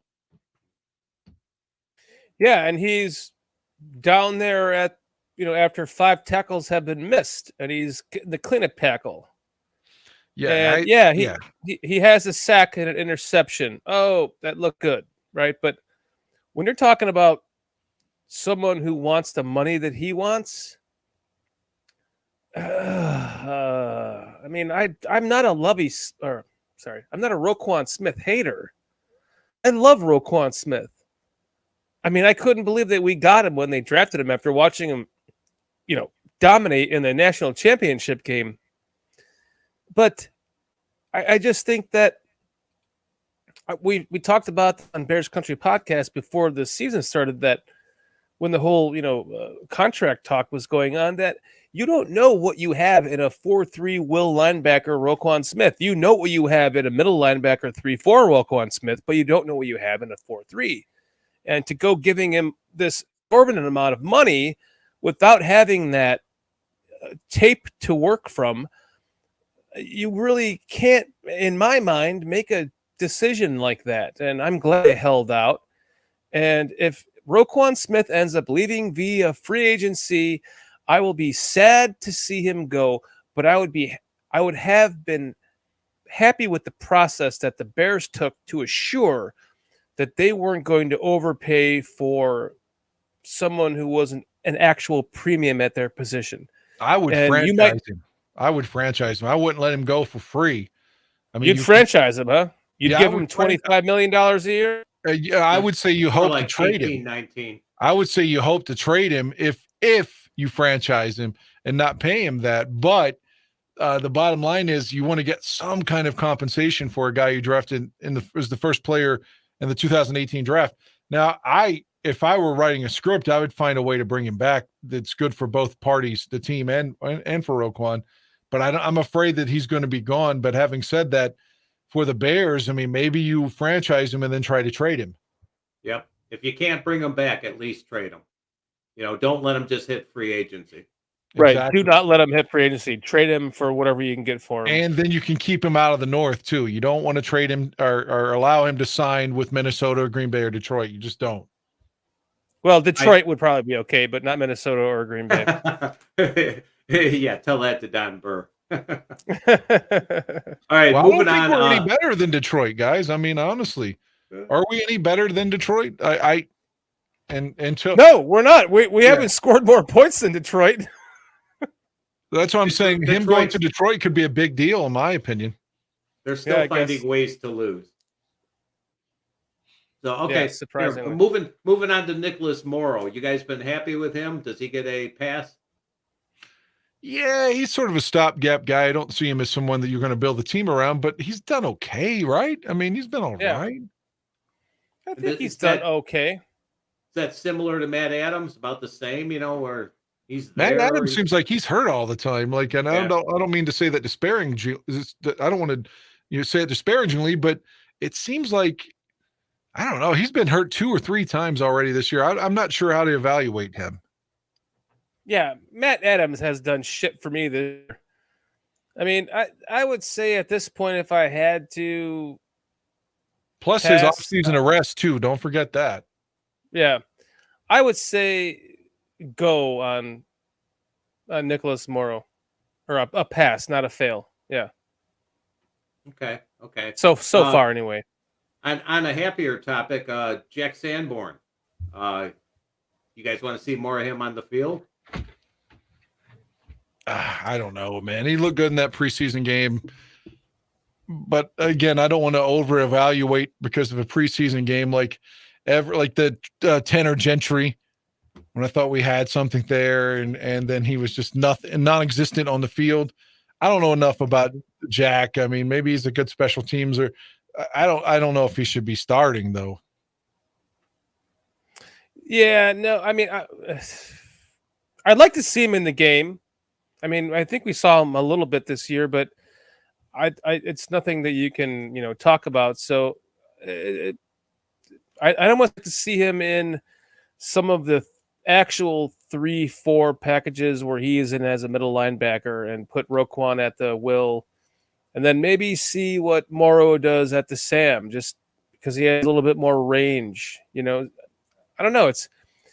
The defense really doesn't seem to be the problem this year, so it's hard to talk about mix-ups like that. But I would say that if you were going to see what you had in him, that put him in there at middle linebacker and see what he has. How nice the kid's would got it be? Some talent. How nice would it be to have Singletary on the team right now? I love Mike, and everyone acts like he wasn't that good now. I mean, don't forget he was Defensive Player of the Year, in 1988. I mean, just the guy had so much heart. I know that Otis Wilson. How many Pro Bowls? Yeah, he had an enormous amount of Pro Bowls, like at least 10. But I know Otis Wilson wrote in the book that it was he and Wilbur Marshall that were making him look so good, and there's probably a lot of truth to that, because it's not like Singletary was like dominant except for that 1 year in 88 without those guys. But still, I think because of his failed attempt at coaching, a lot of people act like he wasn't that good, and that's so unfortunate. And I've said this before. I'll ask you all a question. Again, I know I'm rambling through Cliff's notes, but if you had to choose one guy, same age, same everything, I take Singletary over Urlacher. And everyone seems to think I'm crazy now. Singletary seemed to be more clever in how he played the game, but Urlacher had the physical ability to make up for that. So I think you're talking about the different eras are hard to compare, though, too, Dan. I agree, but still, like, to me, Singletary, I would rather have Mike as in any era versus Urlacher. That's my opinion, though. But a lot of people act like Mike wasn't that good now. I just don't see that. Yeah, I know. I'm hearing a lot of that myself, too. Like, oh, Mike Singletary. Are you fucking kidding me? Eyes staring everyone down. Like, he was like staring down the running back, staring down the quarterback. Like, he had the psyche on them. Like, they were afraid of him, man. I think he would he'd be a fantastic fit with Roquan and Morrow. He would run that defense, and they would be able to do a lot more with him in the middle. I agree. So, okay, finally, Joe Thomas. Thoughts on him? I think he's done well when he's been forced to play. I can't say that he's done well enough to start every week or something like that, because I haven't evaluated the tape or whatever. But the few times I've seen Joe Thomas in there because of Adams being hurt, I thought he's done all right. So have I. I think Jalen Jones has done okay too. Just pulling a name out of a hat, random players that you wouldn't have thought would have played as much as they that have played well. I think Jalen Jones gets Yeah, I agree for an a undrafted good guy. grade. Yeah, for an undrafted guy who's kind of got thrown in there because I guess Johnson got hurt in practice, right? Mm-hmm. So yeah, I mean, again, is he going to be your shutdown corner number one? Probably not, but he's done okay when he's been forced to play. And It's a and good fill-in. thankfully, Jalen Johnson's back though. I mean, Yeah, that's only Johnson going to is make Jalen Tyler Gordon better, Johnson's Jalen developing. Johnson. He's developing into a shutdown corner. Yeah, he certainly is, Cliff. I mean, you notice it when he's not in the game. He shuts. I mean, what are his stats in the league so far from his rookie year till now are astonishing. If you look at his the amount of balls even thrown his direction are becoming so little. It's like impressive. He just takes the other main receiver out of the game. There's no balls even really thrown to them. So they game plan around him. And if he's in the game, it makes a difference. And it'll help to develop some of the younger talent that we have. And, Gordon and even Vildor moving over from a 3-4 to a 4-3 defense in a cover 2 scheme. He's working in his zone scheme now. I always thought that Vildor would be more of a zone scheme cornerback as opposed to a 4-3 or a 3-4 zone scheme cornerback, because it requires a little different zones. And I think he's working out well in this current defense personally. And you're seeing the development now of Kyler Gordon too. He's getting better and better and better. The first game, everyone was like, "Oh my God, what the fuck did they do with this kid?" And now we're into the 6th game, and we're like, "Oh, we're exhaling." This goes back to the patience is a virtue thing. Oh, this kid's actually pretty good. There's a future with this kid. So I think that's kind of where we're going with a lot of things. We just kind of have to exhale. What a difference between the Bears secondary from last year to this year. Yeah, huge improvement. I've got big improvement on there, and that's exactly what it is. This defense is keeping us in the games, guys. They really are. Yeah, but get us fucking stop. If you have a stop, we beat Minnesota. I don't blame the defense for the short touchdown against Washington, but the defense, if they played just a little bit better against the Giants in Minnesota, we win both of those games. But again, especially against the Giants, it's just like Alan Williams again, like, dude, can't you make some kind of adjustment off that bootleg? Why can't the team make an adjustment in the first or second quarter? He will get to coaching has been a phenomenal disappointment for me as our defensive coordinator, but hopefully the defense can continue to play some better football. And if that's the case, if they get better and can stop the run at all, and that's just going to help Fields even more. Yep. All right, let's all right, we jumped ahead to cornerbacks there, so let's go back to the safeties so that we can talk about Jaquan Brisker. A definite pass. Brisker's been awesome, and even Eddie Jackson has played much better football. Both of them. Brisker's getting better every game. You're starting to see the hits come along. He's starting to drill people. Fucking Jackson has been drilling people. I mean, he's been hitting with some impact. They're not quite, the linebacker impact. He still has a little bit of he can put a little bit more juice into him, but he's still a drastic uptick from the last couple of years that we've seen from, in fact, his entire career. He's actually coming with some missile. He's Jaquan Brisker is good. Yeah. Eddie's back where he belonged, finally. Mm-hmm. He's back playing the proper position, and we can see the difference it makes. He's got that Jaquan Brisker that's helping him out. He's making his job easier. And you could tell he loves that kid. When he talks about him, the eyes glow.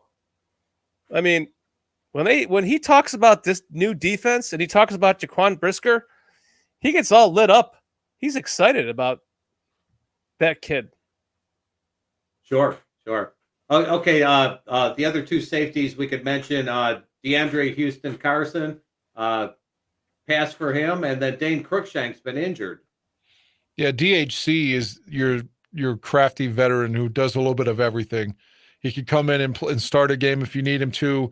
He's a special teams ace. I have no problems or quarrels with him at all.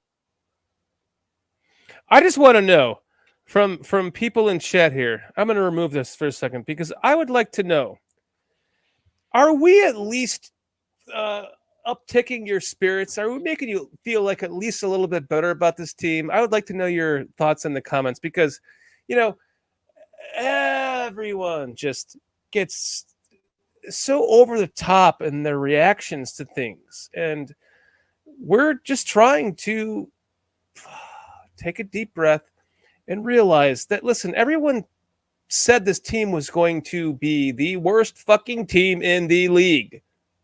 How much have we heard it? Are they the worst team in the league? No. Maybe in some actual statistical categories they are, but overall they're not. We're seeing the uptick of this team. They're getting better. They are. So I just wanted to take a moment to remind everyone. And I hope that you agree that we're being positive, and I hope that you agree with our positivity because, I mean, shit doesn't happen overnight, man.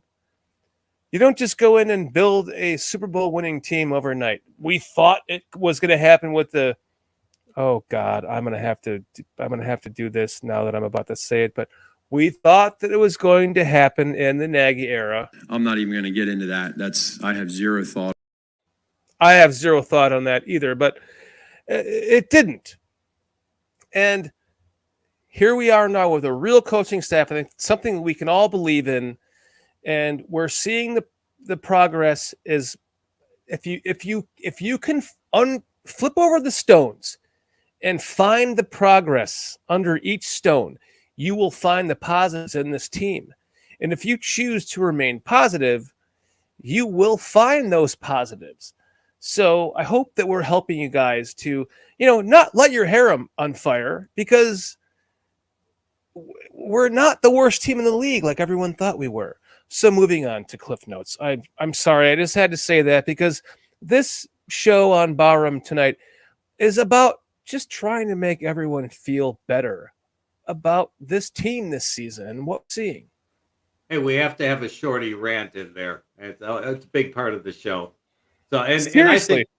I think that at this point, we're a third of the way through. I think it's a good time to take a breath and everybody remember where the Bears are this year. And, we started to get so excited about the wins. So let's relax and let's realize when we get to the coaching aspect of this, we can talk a little bit about how Poles and Flus and the rest of them have done. Yeah. Right. All right. Let's see where we at. Okay, special teams. This is going to take probably another hour to go through special teams, I'm sure. Let's just sum it up with two fucking Velus Jones fumble, drop, kick, punt returns to ruin 2 games. We could end it with that. Yes, the kickers are okay. The returners need improvement. We were all complaining about the Cairo Santos in the 49ers game when he missed all the extra points on that shitty turf in the monsoon, but he's been doing well since. Yes, he's back.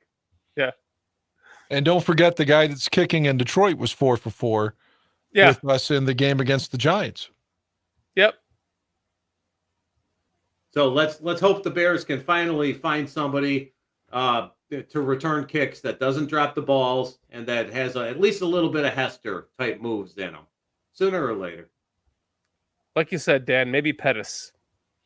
I think Pettis definitely has to be the punt returner. I don't know about kick returner. Maybe they try to keep Jones there. I wouldn't be disappointed if they go back to Ebner, who started the year in that role. But man, there's no way Velus should be returning punts after that. I mean, 2 of your first 3 games, man, in critical times, you're shitting the bed. You lost the game. Yes. If this is the NFL, man, I mean, I'm sorry. Like you got to put on tape some success to keep your job, and he hasn't earned it. Mm-hmm. I agree. All right, I think that's all we need on the special teams. So it wasn't an hour. You're right. You were wrong, no. I should say. I can make it an hour. Don't tempt me. All right. No, let's not do that. All right. Let's move on to the GM, Ryan Poles. Love him or hate him, pass or fail. Pass. I mean, I Dan? don't love him. I don't hate him. I wish him well. I hope he No. does. No, Ryan Poles, not Pace. No, I know, but it's too early for me to say if I love him. I don't hate him.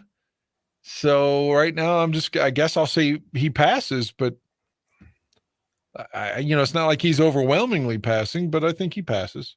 Are you thinking about 14 rookies playing on a 2-4 team?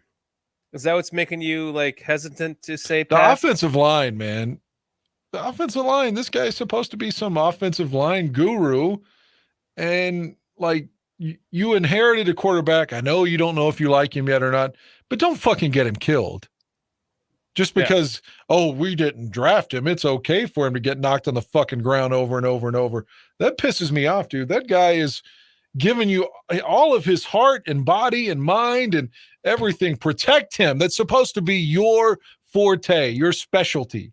Mm-hmm. So, I mean, that gets me close to calling him a failure, not the 14 rookies. Because I like Gordon, I like Brisker, but man, keep the quarterback off the fucking ground, man. That is your job. And he's failing in that one. Pisses me off. I don't even want to talk about it. I'll give him a failure if I keep talking about it. I'll give you that. I'll give you that. All right, before you piss Dan off, move on to the next one. Well, here we go. Quantity versus quality. All right.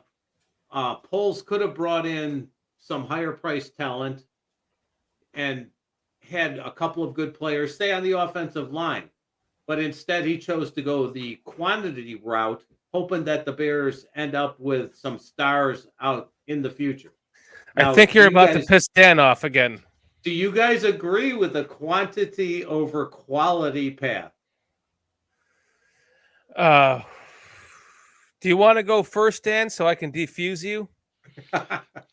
I didn't mind it so much a wide receiver because everyone points out again the room in its entirety is $4.4 million, but he signed a lot of guys that had something to prove. So to me, and he did have salary cap problems. There's no way to dispute that. Coming in, trying to clean up a mess that Ryan Pace left us. So again, I am willing to give him a pass everywhere except where he's supposed to be an expert, and that's the offensive line. The offensive line, you got to do something. There's got to be a way to, I don't know who you got to get or who you got to sign or who you got to draft, but dude, fucking fix the offensive line. Yeah, Mustafa has to go. Exactly. And you're right, J2K. Great questions tonight, Cliff. Thank you. I'm going to agree with Dan a little bit and just say, like, I think that even though he's an offensive line guy, he really did double and triple down as much as he could. I mean, he turned 5 picks into 11, and a lot of those were offensive linemen at the end. And I know that, let's just look at the Cowboys in the 90s. They got so many of those offensive linemen that were Hall of Famers that led that team to multiple Super Bowls in the late rounds. And I think that's where Poles was going with this. And at this point, I'm going to call it at the moment a pass because he took a lot of swings and he's got some stuff on the field that's still in the works. And I'm not ready to give up on whether or not I think that's failed or not yet. So I'm going to go with a pass. I think that, Poles is doing a good job, in my opinion, so far with what he had to work with. And I know that everything plays out as the season goes on and you start to see where the failures are and you start to see where the successes are. And you start to blame the failures on this and that.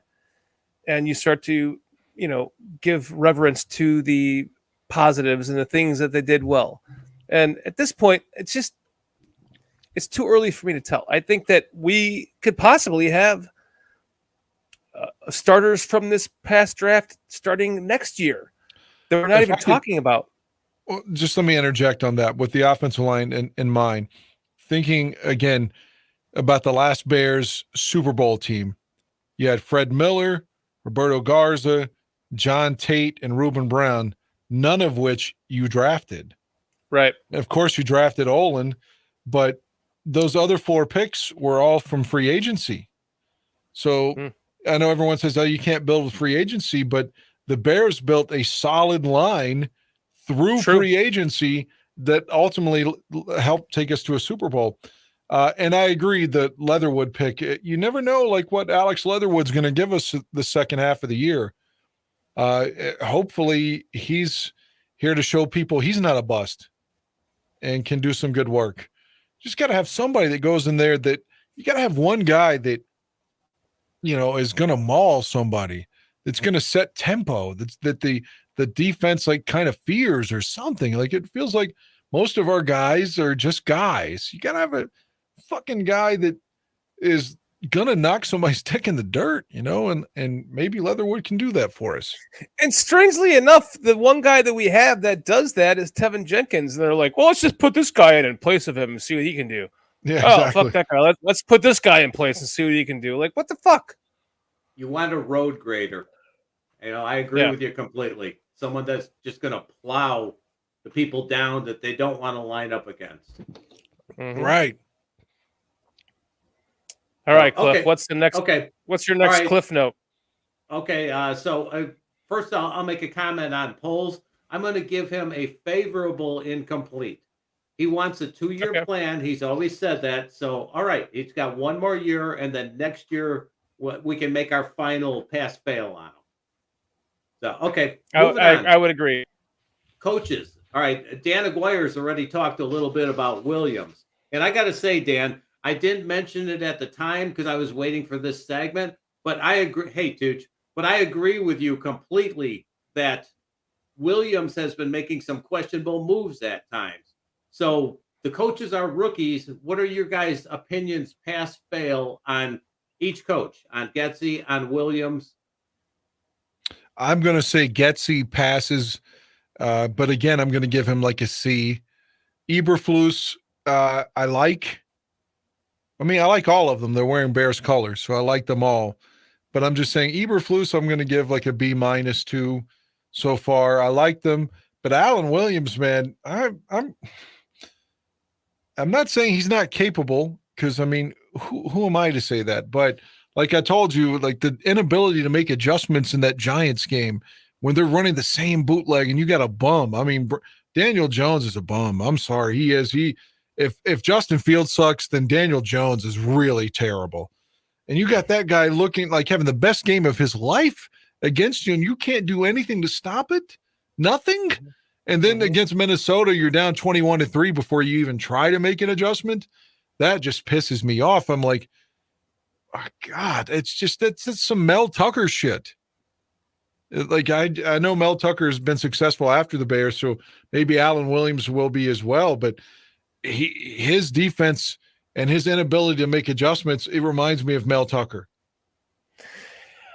The coaching grades for me, I'm definitely going to give a pass to all 3, and here's why. Eberflus he seems to me to be a head coach. You see him talk in the press conferences.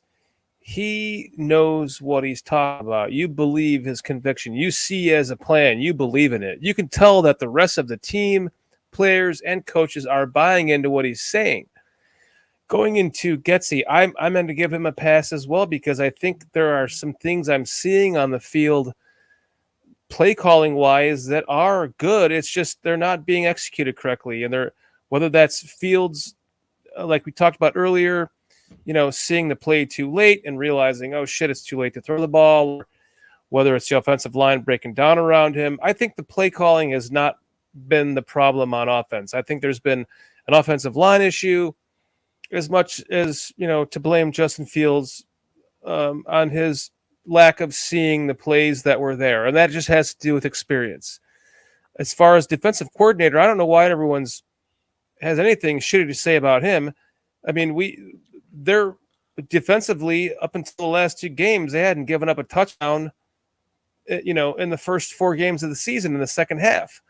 Second half wise, you can almost count on them to just shut the team down, and that's what they've done. It's just been that lack not Minnesota. of. Yeah, not Minnesota, no, but that was the one touchdown in the second half. The Commanders got one only because of the Velus Jones fumble. But you take away that fucking Velus Jones fumble, they probably don't get another touchdown in that second half either. So, I mean, that's hearsay. That's what ifs. But so technically, the drive that they gave a touchdown up, or no, it was a field goal in the first half against Washington. There were a lot of bullshit penalties called on the Bears on that one drive that gave them points. I mean, really bad calls. But someone asked me, how do you make adjustments? I mean, it's obvious against Minnesota when Jefferson's eating you alive, and it's because you're giving him a 6 to 7, 8 yard cushion every time. What did they do in the second half? They brought the guys up. You could have done that in the first quarter. You could have done that after the first drive and said, "Oh, that's not going to work today, guys, because this guy's eating us up." And you can make adjustments there. So I think you can make in-quarter adjustments. To suggest otherwise, I completely disagree with. Like you're just like standing there, like, "Oh, we can't do anything to halftime." I can't make an adjustment now. That's to me why your job is to see what's going on and to make quick analysis of what's happening. In my opinion, I think you can make adjustments. I give Alan Williams a fucking F so far, an F. Even though he's made the halftime adjustments, I think he needs to do. He needs to do better things on the defensive line. The Bears are not. Yeah, and the running. Yeah, Cliff. There you go. The inability to stop the run. The inability to stop, like, to make those adjustments with the bump and run coverage or press coverage, whatever you want to call it. To me, he's got to be better, and maybe he will be. I mean, I'm just saying. Right now, we're talking on October 17th. So far, he's not excelling. Don't you guys think that's the need for that big pig in the center that I'm talking about? That nose tackle, that Ted Washington, that Vitz Wilfork that should be hogging up that. I'm too old, or I would be there. That's part. That's part of it. But I mean, the Bears. Look who Poles signed first of all. He tried to get a 3-tech, and that didn't work out, and they never found something to fix that. So they need, for this defense to work, they need a good 3-tech. You're right. But that 3-tech still will not work with a flimsy nose tackle. You have to have that nose tackle for the 3 technique to work. They go hand in hand. You can't have one without the other. Why'd they let Tonga go then? Because he just wasn't moving the piles like he should have been, I think. Kenny Ray says, I miss Tonga. What do you guys think about Tonga based on last year? And you think he was that nose tackle? I'm not sure based on this preseason. And a 4-3. I liked him, but I think it's one of those deals like they're like coming in to blow it up, and we didn't draft him, so fuck him. I think that's, and sometimes your ego can get in your way because that guy's just a massive man in there. Like I think that was a bad move. I think Akeem Hicks even said it on Twitter, like they're letting him go. Yeah. So I would have kept Tonga too, and that's not even in hindsight. I was a fan of his last year.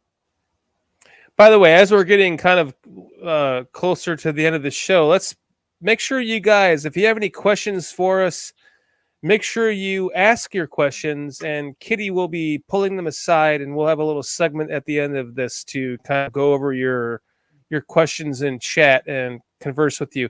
It's kind of hard to do when we're doing this whole thing, and it's much easier. I don't let you. Yeah, and Cliff doesn't let us. So when we get to the end, we can do that. So get your questions ready for us and plug them in there. Kitty will pull them aside, and we'll go through them one by one. If I let you guys talk, none of us would get any sleep tonight. No shit. I'm sorry. All right. Hey, all right. Finally, point 15. Finally, point 15. Hey, this has been a great, as some of the people in chat have mentioned, this is what we needed. We needed to step back and, relax a little bit. So here, point 15. Patience is a virtue. Patience is a virtue. There you go. There you go. All right, 2023. Up, and away. That's what I'm looking forward to.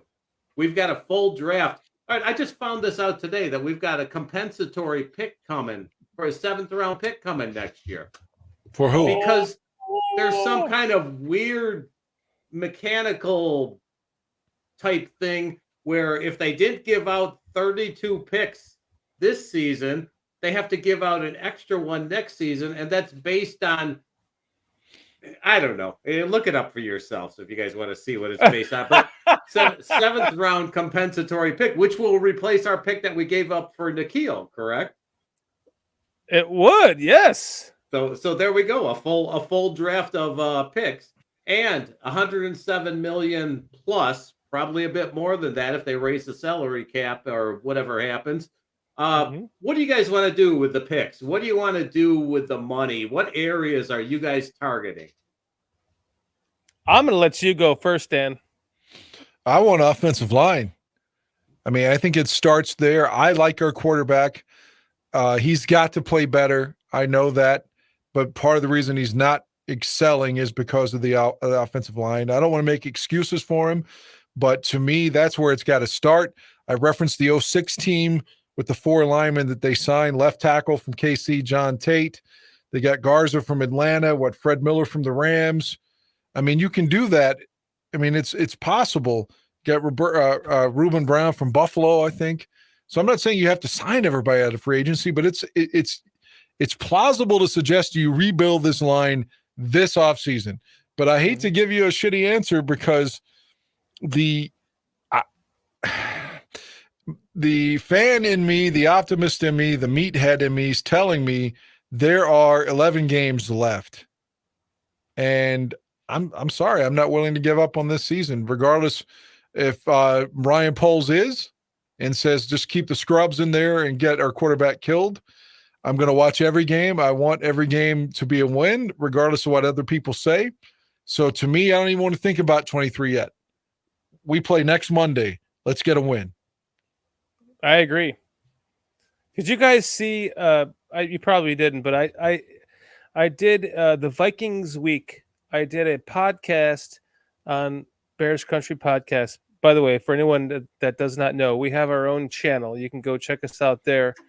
There's more content on Bears Country Podcast on our own channel, and I interviewed a Vikings podcaster leading up to the week in the Vikings game, and he was convinced from his outside perspective that Ryan Poles and this regime is not bought in to Justin Fields, that they inherited this quarterback. This is a Vikings fan's perspective, that they just inherited this quarterback and they're just trying to kind of ride this out to try to get a better quarterback in this draft. To which the first thing I say is, what is a better quarterback in this draft? Fucking Bryce Young? Bryce Young is like smaller than Tua Tagovailoa that can't stay on the field. He throws a better ball. He's got a nice ball, but he's just too small. And what, the other Ohio State quarterback? What, they're just going to dive into another Ohio State quarterback that everyone's been bitching that Ohio State can't produce quarterbacks? This is Justin Fields' team for the foreseeable future, and we all need to just relax and realize that it takes time to develop a quarterback. It does. It doesn't. Some people, it happens overnight. You know, you can take all 3 of us and give us a keyboard typing class for 2 months and see who comes out on top, being able to just look at the screen and type on a fucking keyboard without looking at the keyboard, and who's going to pass and who's going to fail. I'm going to fail. Cliff, you might pass. You just pointed at yourself that you might pass. Yes, I took typing in high school. Okay, so you would. I would fucking fail that. Dan, I don't know what you would do, but the point is, we're all different people, Everyone learns things at a different rate. And it's just foolish to jump on the fact that listen, we all signed up for this knowing this was going to be a fucking hard season. Some of us tried to remain optimistic. I still am. Dan still is. I think you still are, Cliff. Sure. Most of us jumped into the sewage pit thinking that this team was going fucking 1-16. It's hard to remember because they added the extra game. 1-16. That's not going to happen, people. So it's a process. Let's just make sure that we ride it out, enjoy the fucking process, because when we get there, we're going to remember all of this shit that we have been going through. I've been saying that for 30 years. So have I. But like losing 8 games in a row in 2002 when you started out 2-0, or starting 4-0 in 1989 and finishing 6-10. This is shit I've been saying. Like I don't want to sound like I have some, what's the word I'm looking for, is like someone that's entitled, but I feel like I've paid my dues as a fan here. Like we deserve a chance to fucking win, man. Like every fan's going to feel that way, but God, we've been riding with this team forever, man. And they, in some instances, they don't deserve us. Listen, I'm saving my negativism for the time when it's needed. I'm going to try to remain positive and preach positivity as long as I can. When I get to that point, you're going to know it. It'll be a meltdown. I'm hoping that we're at if you guys remember the Bulls when Jordan was a rookie, I'm hoping we're at that stage right now. You know, and remember all the good things that came from that. Let's hope that Justin Fields can give us that type of feeling once again. I'm hoping we're at the Michael Jordan is getting pounded by the Detroit Pistons stage. Remember that? Yeah, you know, of course. Just hammering him like a hammer on the nail. That's what Justin Fields. He's the Michael Jordan, just going up for a dunk and getting slammed to the floor by Dennis Rodman or what's his name? Rick Mahorn or Bill Rick Laimbeer. Mahorn, yes, thank you. Bill Laimbeer, thank you. So that's the process we're in right now. It's going to take a little bit of time, and we just that's all. That's all I have to say. That's my rant. Now, if you watch the All 22, Justin is clearly learning the offense. You know, he's not there yet, and it's going to take time. You know, you're switching from whatever the fuck Pace was doing, you know, and the man who shall not be named. Don't do it. Don't do it. I have to queue up I got my head. Don't do it. I'll queue it up. You mean Nagy? I'm not even going to get into that. I have zero thought. Don't make me do it again, Cliff. All right. The man who shall not be named. I'm not even going to get into that. I have zero thought. I'm not even going to get into that. I have zero thought. Sorry, I clicked it. You're twice making it hard for me to talk. I'm laughing so much. Anyways, Justin has to go from that offense to this current offense, and he's still learning it. He's 6 games into this current offense. So we're at the 3rd of the season point. You know, maybe we do this again the bye week, and then we see where they are then. That'll be about the second third. So, you know, I mean, something to look forward to for the future. And we'll keep comparing it. We'll keep progressing. And when we're doing the show next year, hopefully we'll be talking about some good wins and good things happening. I like what Michael Hedman says there. We're at the early Walter Payton days where he got killed because he was our whole offense. Very good. And he was the entire offense back. That's what Justin Fields was, the entire offense. The last how many games? And could you imagine if Jack Pardee or even Neil Armstrong were like, well, we didn't draft this fucking kid from a small school. Like, why should we build our team around this Jackson State kid? We didn't draft him. That's shit. The fucking arrogance for like polls to just be like, we didn't draft Fields. Like, fucking see what you have. That is such an excellent way to put it, Dan. Thank you. Thank you, man. God, because Peyton wasn't Peyton yet. And he Right. had all these different coaches, and they could have easily given up on him and been like, "Oh, we didn't draft him." That's such bullshit.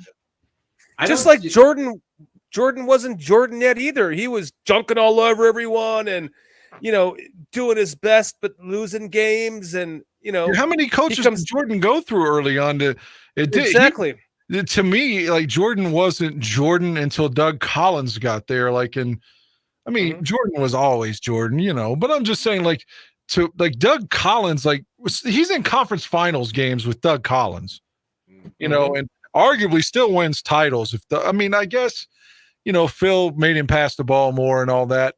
And Doug was kind of like, we're going to isolate everybody, get the fuck out of the way. But I'm just saying, like, Jordan had to go through a couple of coaches. What if the Bulls' other coaches were like, oh, he's not a winner. We didn't draft him. Let's fucking trade him. Triple R says, Jordan and Peyton, y'all are reaching on who JF is. I disagree with you, Triple R. I think that this kid has the same intangibles that those two players that we talked about in different sports. I think he has all of those. I think he has every single one of those traits it takes to be a superstar. It takes to be great. I really do believe that.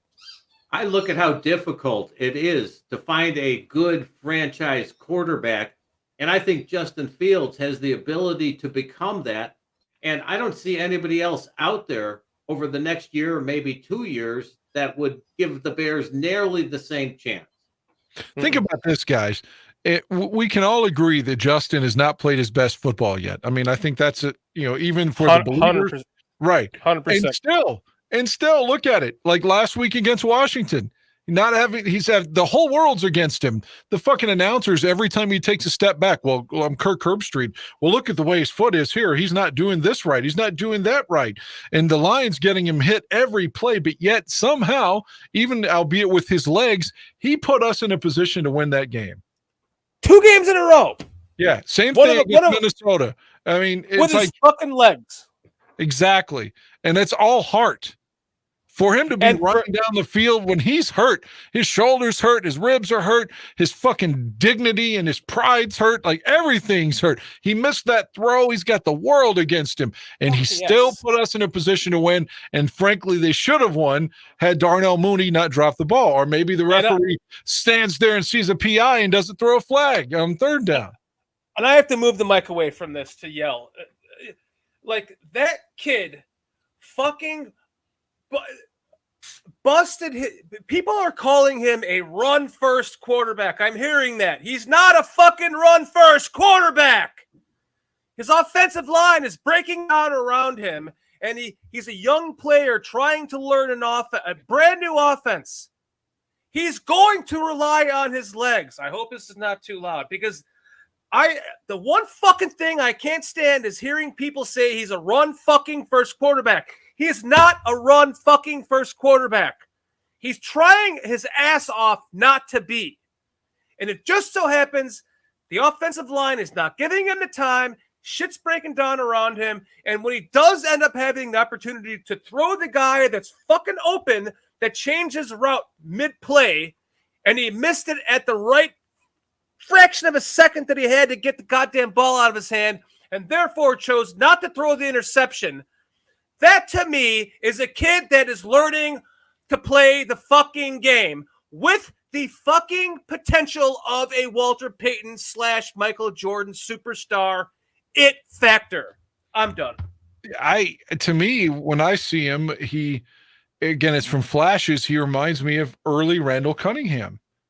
Just with this incredible athleticism, or early Steve McNair. Both of those guys would later in time show you that McNair was called Aaron McNair when he was in a smaller school. So they're like, maybe it won't translate. And early on, maybe it didn't, but hell, he led the Titans to a Super Bowl and then an AFC title game after that. And I'm just saying I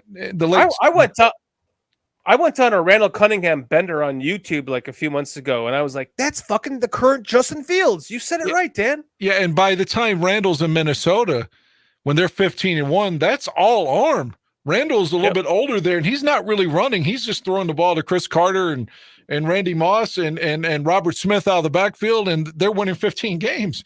And that's Randall just on his arm. Like, to me, that's who Fields could be.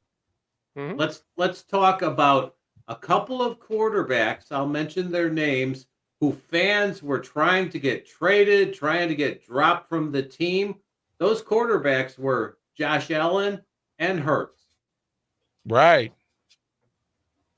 Especially Both Josh of Allen. them.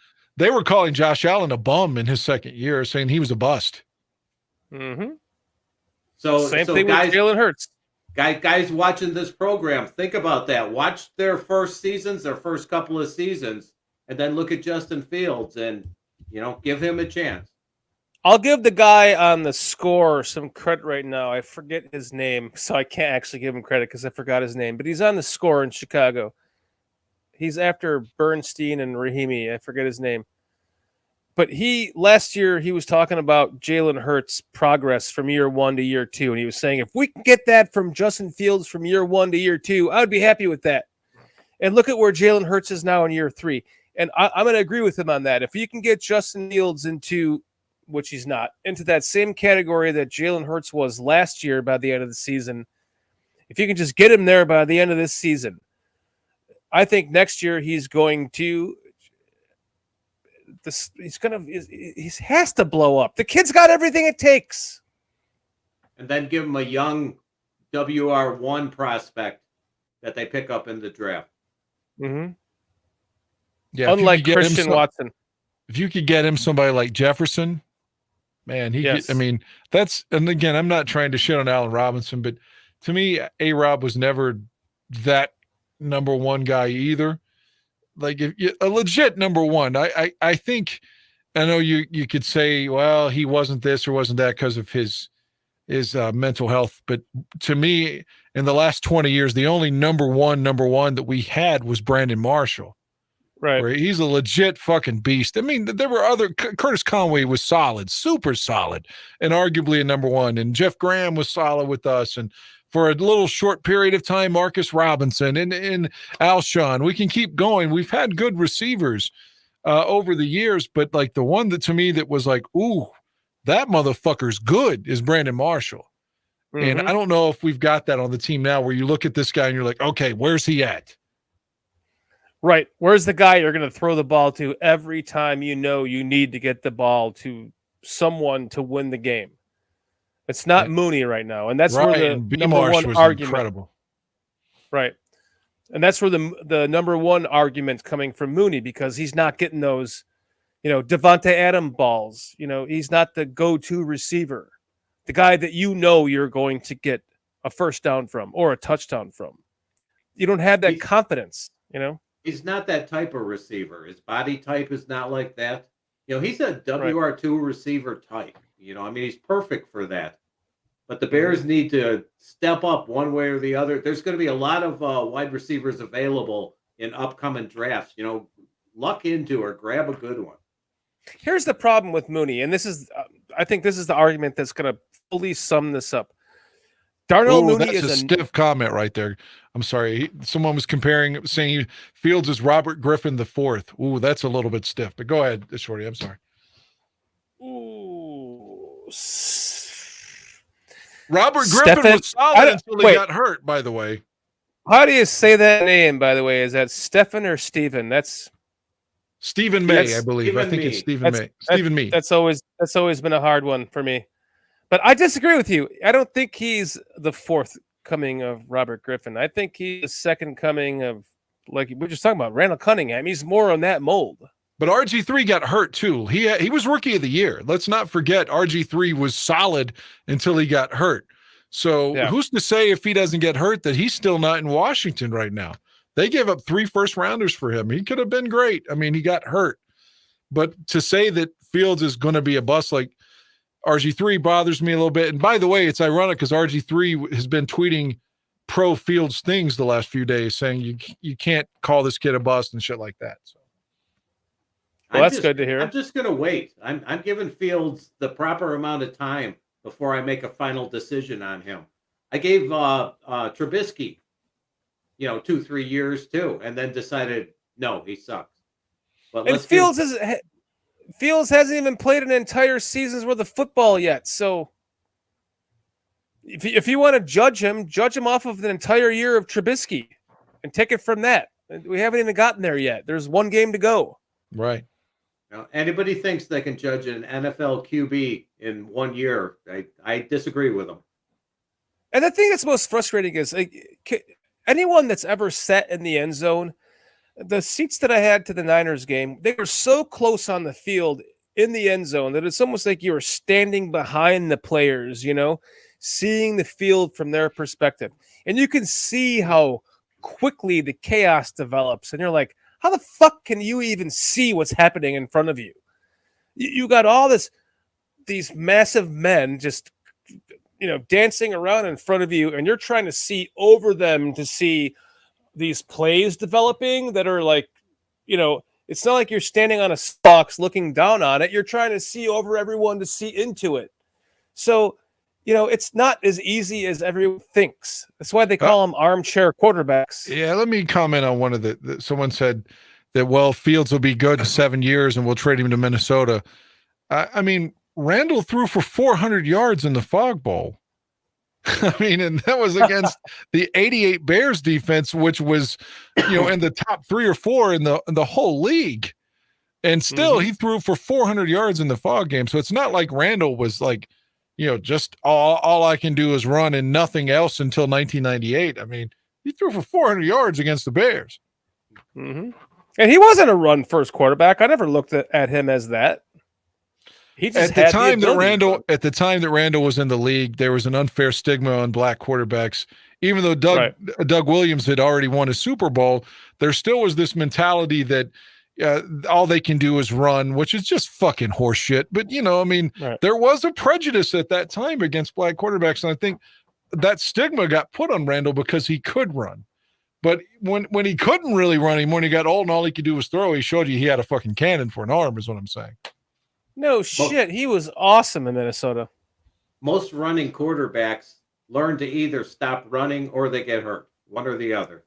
Exactly. Or you do it in moderation like John Elway. John Elway was much more active in his younger days and, went to those 3 Super Bowls and lost. But when the crunch time against Green Bay in Super Bowl 32, it was Elway that was running and diving for the first down and getting hit and cycloned in the air. And so he could still do it even in his late 30s, but he chilled down a little bit, Mm-hmm. I like what St. Omni says here in chat. That's Cunningham had a beautiful deep ball. He fucking did, man. I loved watching him throw the ball. Sorry to interrupt you, Cliff. Yeah, no, he's talking about Cunningham again. Cunningham got hurt on opening day in 91, missed the whole season, and then hurt again in early 93, missed the season. So I don't think that Cunningham was dumped for Jim McMahon, whom I love. I love Jim McMahon. But McMahon was on the cover of Sports Illustrated for like comeback player of the year in 91. But that's because Randall got hurt. Randall wasn't benched. Randall got hurt opening day. I think he was in Buffalo when he got hurt, I believe, if my memory serves me correct. But it was definitely opening day of 91. I'll take your word for it. Well, that's why Jim was playing, is what I'm saying. It's not like they put McMahon in to bench Cunningham. I mean, McMahon came in and Randall got hurt. Right. Well, let's see what happens once the offensive line has some time to gel. Once they have the proper players in there, I'm still hoping Leatherwood turns into another Tevin Jenkins, solve our left guard spot. And then, who knows? Maybe they pick up a tackle in the draft. Maybe they move Braxton Jones to right tackle and they play Reef at left tackle. That couldn't hurt. I mean, I'm not a big Larry Borum fan anyway. I mean, I know we drafted him and I'm rooting for him, but it's not like Larry Borum is untouchable, at least not from my seat. Right. I've been rooting for Larry Borum from day one and hoping he would develop, but I agree. I don't think he's untouchable. He's not been perfect. No one's perfect, but he hasn't been exceptionally outstanding. I mean, why did you bring Riley here? I get maybe they're trying to not have to pay him that full contract, which is, again, bullshit. I mean, you're worth billions, your franchise. Paying him $10 million a year would be like paying us $2 an hour or whatever, considering how much they earn as a franchise. But I mean, God, why not just play him at the very least to say, even if you are trying to lose games or whatever the allegation is, just at the very least to protect Fields. And then maybe you can get an honest evaluation of Justin. If you're on the side that says he's a bust, we have to move on, we draft somebody else, well, protect him and see if he's got time, and then see how he plays. So if putting in Riley is the move they should make, then fucking do it. I really think protect this guy. I think the coaches are trying to figure out what's going to work. I think that's part of the coaches are rookies too. I don't think they've figured it out yet. You know, I think hopefully they learn as everybody else does and they get it together, because some of the moves when they first started out, I loved all their moves. Now I'm finding a little bit of discrepancy between what I think they should be doing and what they are doing. Coach, that's what happens every year. This is my question if I was at the press conference, which I'll never be.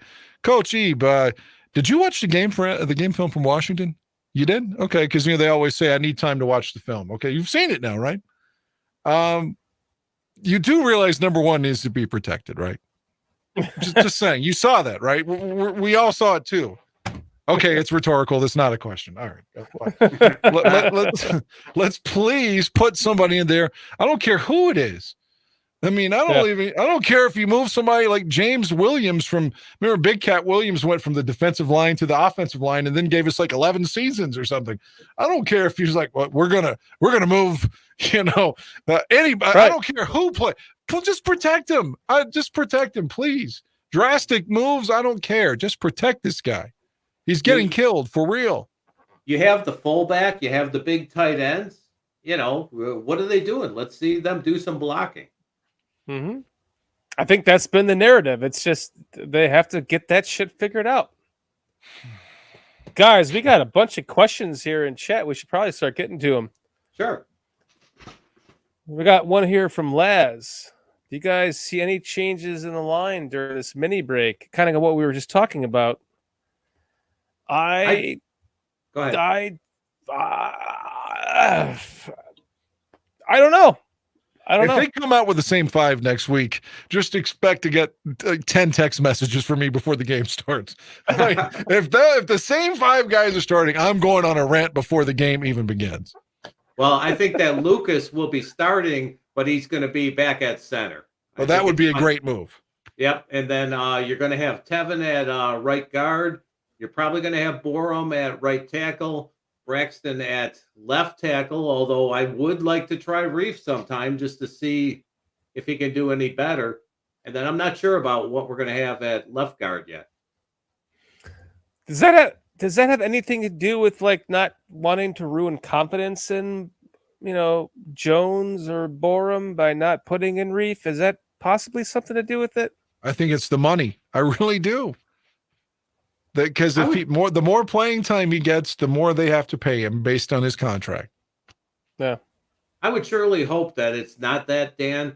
Because if you're not paying $10 million and protecting your quarterback just because you don't want to pay the money, I don't like that at all. I don't either. I don't either. I don't. That's what I'm saying. How many more games? We've seen 6. There are only 17 of these. How much more do you need to see before you're like, we've got to make a move? I mean, if this was baseball and you had a pitcher that just continually kept giving up homers, or his ERA was over 5 or something, at some point, you're like, we might have to send this kid down to the minors. You might think he's got potential. But right now he needs something. He might have to go to AAA. That's what I'm saying. Braxton Jones he may be the future. Sam Mustipher, I doubt it, but he may be the future. But right now it's not working. So it's the equivalent of a baseball move where you're like, we're going to put him on the bench or send him to AAA and put in the veteran because they're not cutting it. I like Braxton Jones. I want him to, but 20 pressures in 6 games. He's not doing the job at left tackle right now. I have to agree with you. I think this is the time that you have to try to find a line and let them gel. But if we get further into the year, you have to do the usual process of letting young guys play and seeing what happens. So at that point, I think we've tried that though for 6 weeks. Well, yes, but they've come to the conclusion these are the 5 best guys. Whether they are or not, I don't know. Riley Reef was signed for a reason. Schofield was signed for a reason, and we're not seeing them play. Is that because the rookies are better, or are they trying to gel the team? Mm-hmm. I don't know. It's a good question. It could just be because of they're trying to gel it. I mean, that would make the most sense to me. All right, next. In that case, what they need to do is run the football, run the Yep. football, run the football. Run the football. And that's what they were doing to start the season. Mhm. And then everyone was bitching they were running the ball too much. Where's Justin Fields' breakout game? And they've been trying to work on it, and then it hasn't happened. Now we're all like, Justin Fields sucks. So just fucking run the ball. Just let the game come to the offense by running the ball. Everything comes from But running the ball. the thing is, even when they were running the ball like tremendously, like the most carries in a game since 1984, whenever they would go play action, there would still be a free man in Fields' face, even though they've run the ball 90% of the time of the game. It's like every time he rolls out, there's two people he has to juke just to even make a throw. Like, can't they give him a clean pot? It doesn't matter how much they run. Every time they pass, someone's free. Fuck, and the dude. metrics show that if you give this kid a clean pocket, he's like one of the most accurate quarterbacks in the league. Like, what the fuck? Just give him a clean pocket, guys. Well, run the football, and when you're not running it, act like you're running it, because that seems to be when it succeeds. You know, let the O-line act like they're running the football, let the defense play off of that, and then maybe Fields can roll out. And you got to watch out for the spies. Every team is putting a spy on field. Oh my God, they sure are, yeah. Because they have to. Unlike Trubisky, where he wasn't a threat to run every single play. You know? You can if I could say something about Mitch, and I hate to say this because I liked him, he was running a lot, and then he got popped. It was kind of a dirty hit against Minnesota with Harrison Smith. Harrison Smith, and he played scared the rest of the time he was there, didn't want to run. Yep, and he went down weird because he extended his arms out as he was going down, and he got his shoulder popped from behind him. It was a weird injury for me watching. It took his heart out. Like, he didn't want to run anymore. All right, we got another question from Leo Factor. Oh, sorry, Kitty's back. You want to take that back over, Kitty? Leo Factor, how has Armin Watts been looking? Tonga was let go for Watts. Seems like a nose tackle to plug up the holes and clear up Roquan would be useful right now. We kind of talked about it earlier. I think we all agree Watts has been looking good, but they're missing that pig at the nose tackle position. I think Watts, other than the Minnesota game, he was in early, but usually they don't bring him in until the second half. I think that's part of their theory of keeping freshmen fresh, like always having somebody that can come in that's not winded. But I would like to see him be a starter and just be the guy that's, especially when you're giving up 8-9 yards a clip on the run, like have him play earlier in the game. But other than Minnesota, he really wasn't doing that. Then they had to take him out because, they're throwing every down. So. Right. Stopping the run has to be the first thing that they concentrate on that defense. And if Armon Watts is going to help with that, get him in there and let's see what he can do. I agree. Question, Chips Ahoy boy. Question for Shorty. Chips Ahoy are the best chocolate chip cookie. What do you think on this one, Shorty? I think that the best chocolate chip cookies are the ones that my wife makes homemade. Good answer. Good answer. I was going to agree with. I will agree with you there because I make chocolate chip cookies myself. I sometimes give them out to customers, and that keeps them coming back for more. That's an awesome random question. All right. Kenny Ray says, do you think any significant personnel changes will be made before the Pats game? I say they trot out the same line, kind of like we were talking about. I think they have to kind of, see what they have here before they do that. Go ahead, Cliff. I think that anybody that's expecting us to win that game had better think twice because Bill Belichick is going to be fantastic against our rookie team. I meant to ask you this, Dan. When's the last time we beat the Patriots? 2000, they came to Chicago and we beat them at the end of the year. That wasn't Brady. That was Drew Bledsoe. I think we had Shane Matthews playing, I believe. And then we had them in the next game would have been probably 06 when they came. Chicago went to New England. That's when Brady juked Urlacher out of his fucking jockstrap. It made him look awful, and we lost that game close. Rex got picked at the end. Yeah. Then they came to Chicago in 2010 in the snow midway through the year, and the Bears were good in 2010, went to the championship game, and they blew us the fuck out, like 37-3 or something. Then in 14, they beat us like 51-3. Lamar Houston's dancing and blows his knee out after a sack when you're down 50 points. Yes. And then in 18, they came to Soldier Field, and Kevin White caught a Hail Mary, and he's like, a half a yard short, almost like Mooney the other night. Just a half yard short from completing a Hail Mary to fucking tie the game. But guess what? We lose again. And that was the one that Trubisky had that nice long run in that game and for a touchdown, and they lost. And it came down to that Kevin White throw. And like I said, he caught it, the best moment of his Bears career, but he was a half yard short of the end zone. Mm-hmm. And we beat New England in 1985, 46. Oh, of course, twice in week 2 and the Super Bowl. Oh, stop it! I finally have some old time stat. I'm gonna hit you with it. And you tap me out anyways. No, I agree with you. I was like, yeah, you're right. But here goes another one. In 88, McMahon's final game as a Bear, just in another revenge game, he goes to Sullivan Stadium in New England midway through the year, and Doug Flutie blows us out. That was the next day, I think, is when Ditka had the heart attack. He's like, I can't. How can we lose to Doug? But Flutie had a great game, and they blew us out. And McMahon hurt his knee, and he didn't play again until the Fog Bowl. Tom Zach played the rest of the way through, and Tom Zach started the Fog Bowl, but he got hurt, so they put Jim in, and then Jim started the NFC Championship game, which we would lose to San Francisco. But yeah, so even when the Bears are really good, we lost to New England and to Doug Flutie, whom, of course, was a former Bear. Yeah, I can't remember the last time we beat them, so thank you for that. 2000. Now, what's the name of the new quarterback on New England? I don't know. I've heard his name, but I haven't watched 1 second of him. Mac Jones. No. They got it. He's hurt. Out. They got a third stringer playing. To the point where Belichick said that it wasn't a guarantee that Mac Jones would get the job when he comes back. I got to look this up.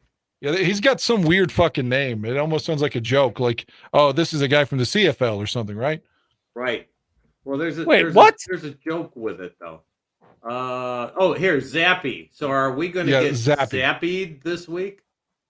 I think so. Oh, I saw that earlier in chat. Somebody said something about Zappy. I didn't put. Thank you. Yeah, thanks, chat. I didn't have to look it up. I could have just looked at the chat. I have not watched. Yeah. Wait. This kid's playing better than Mac Jones. Yes. And he comes out of nowhere. Jesus Christ. Fuck us. Are we? Where's our Zappy? So I This is the game we were. This is the same shit we've been talking about, Dan. So what is this kid gonna come out and have fucking passing against us? Is that what's gonna happen this week? No. He's been playing. He's already been playing and playing well. I can't fucking hear you. Jesus Christ. I was saying Zappy's already been playing well, so he's not having his career game against his first start. He's already been doing well. But he's gonna have his career game against us. You're probably gonna cut me off the show right here, but I think I'm picking up the New England defense this week. Oh, wow. God damn! I'm sorry, Joe Treviso. I'm sick of it. These no-name fucking quarterbacks come into Chicago, or in this case, we go to New England. And yes, thank you, Michael. Kaepernick comes in and fucking shames us. Even Russell Wilson's first real game that he broke out was against the fucking Bears in Soldier Field. Yep. And you're telling me that I was worried about Mac fucking Jones, and now we're gonna have this so-and-so zappy guy come in and just zap us up? I can't handle this shit, guys. You know who I'm worried about is Ramondre Stevenson. I'm not that worried about Zappy. I think Ramondre is going to run all over the Bears. I just thought of something else. We're going back to Bears Patriots history. Rick Meyer started a game in New England in '97, and we lost by like 400 points. So I don't think we haven't been beating New England well since the Super Bowl. That's for sure. It was like ever since that game, it was like, all right, you're fucked from now on out. You sold your soul to the devil. If you can win I'll tell you what. We'll give you this one game against the Patriots, but you'll never be able to win again. And they will be the franchise forever. Like, fuck it, we'll take a 46-10 win in the Super Bowl. Yeah, and from now on, they're going to be the America's dynasty, and you're never going to beat them again. Yeah. Yep. We said, okay, devil, give us that Super Bowl. Go ahead and stick in our ass whatever we got to do to take it. We'll take that trophy, and we'll never get another one again. It's like what the Cubs did with trading all their fucking farm system to get Aroldis Chapman to as a backup. I love Aroldis Chapman. I was the Reds fan, man. So that was our guy. They traded their entire future for one guy that left the Cubs and went back to the fucking Yankees. Just to win. He should have been one a Red World forever. Series, and but the Cubs probably would have won fucking 4 World Series, if they hadn't given up their entire. Oh, Kitty, you're getting involved in this, huh? You're pissed me off with Chapman. Okay, yeah, he got us there, but then it was just a move play, like in chess, and then we got fucked. So don't talk about the Cubs with me. I will come in. And I will come in. As a guy that loved the Reds, Aroldis was our guy, and it's just the Reds just didn't want to pay anybody. And for years, I don't want to bore us everybody at the Reds, but for years it was like, oh, we're getting a new stadium, we're going to be competitive when we get. I hope the Bears don't start this shit. We're getting a new stadium, so it'll be good in 3 or 4 years. Oh, but wait a minute, we got Ken Griffey Jr. It doesn't matter if we suck because we got Junior, so come watch him play. And then it was like we finally got a nucleus of young players. Got them together. They got good. Dusty Baker's winning 96 games with them. They're like, well, you know what? Let's just go ahead and trade Chapman. We'll trade Johnny Cueto. We'll trade Edison Volquez. Every guy that was good won a World Series somewhere else. And that still hurts my fucking heart. But that's anyway. what the Cubs did. The Cubs traded their entire farm system away to win a World Series. They probably could have won 2. All right. But if you're the Cubs... All right, let me respond to this from a pro Cubs perspective. I mean, you're talking, and I'm afraid I'm going to be like this with the Bears.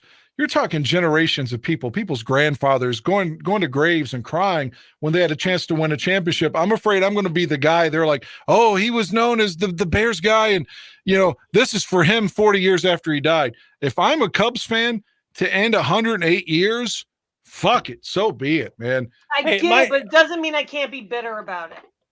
I can't be bitter. But wasn't Aroldis didn't Aroldis close out the game against the Indians? Okay, in Game 7? He also was pissy. He was a pissy, poor, pouty little fucking shithead. Like, he was just pouty. But didn't he close out the championship? I'm not saying this rhetorically because I don't remember. They put him in to close it out, but then he couldn't finish it, so they had to put in Lester again. Yeah. And then they started the actual final pitcher to end the game was, I think, Peterson or something like that. It wasn't Chapman, but okay, all right. He could only pitch so many balls until he was like, why are we talking about the Cubs right now? I was just making a reference. I got it. I'm out. I appreciate her passion. As a White Sox fan, I'll say you only have to wait another 100 years. Cliff, I say this with the most respect. I fucking hate the White Sox. Kitty, I think that you and I are the only 2 Cubs fans on the Barroom Network, so I think we should probably just shut up right now about the Cubs. Isn't Aldo a Cubs fan? I don't know. Is he? It's every. I think Aldo likes both. Oh, okay. Well, I think he likes both. Don't even Kitty started on that then. Kitty, get out of here. Yeah, I will go on forever. By the way. I don't like the American League, so. For those of you who got here late, welcome to Cubs podcast. Yeah. I mean, No, I it's, mean, guys it's are seriously, good.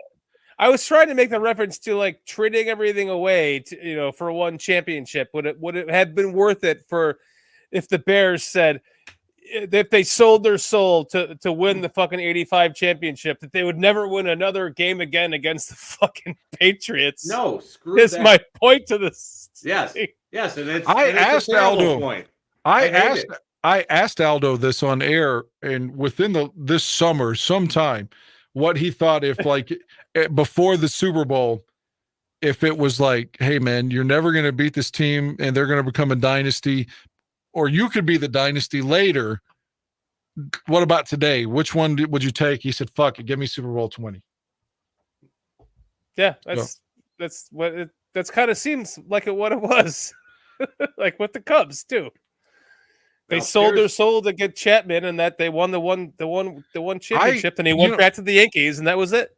To bring this full circle for people that are telling us like, don't worry about this season, it's over and just relax. It's a part of the process and building. And come on, Dan, you had like Aldo told me my expectations were too high, stuff like that.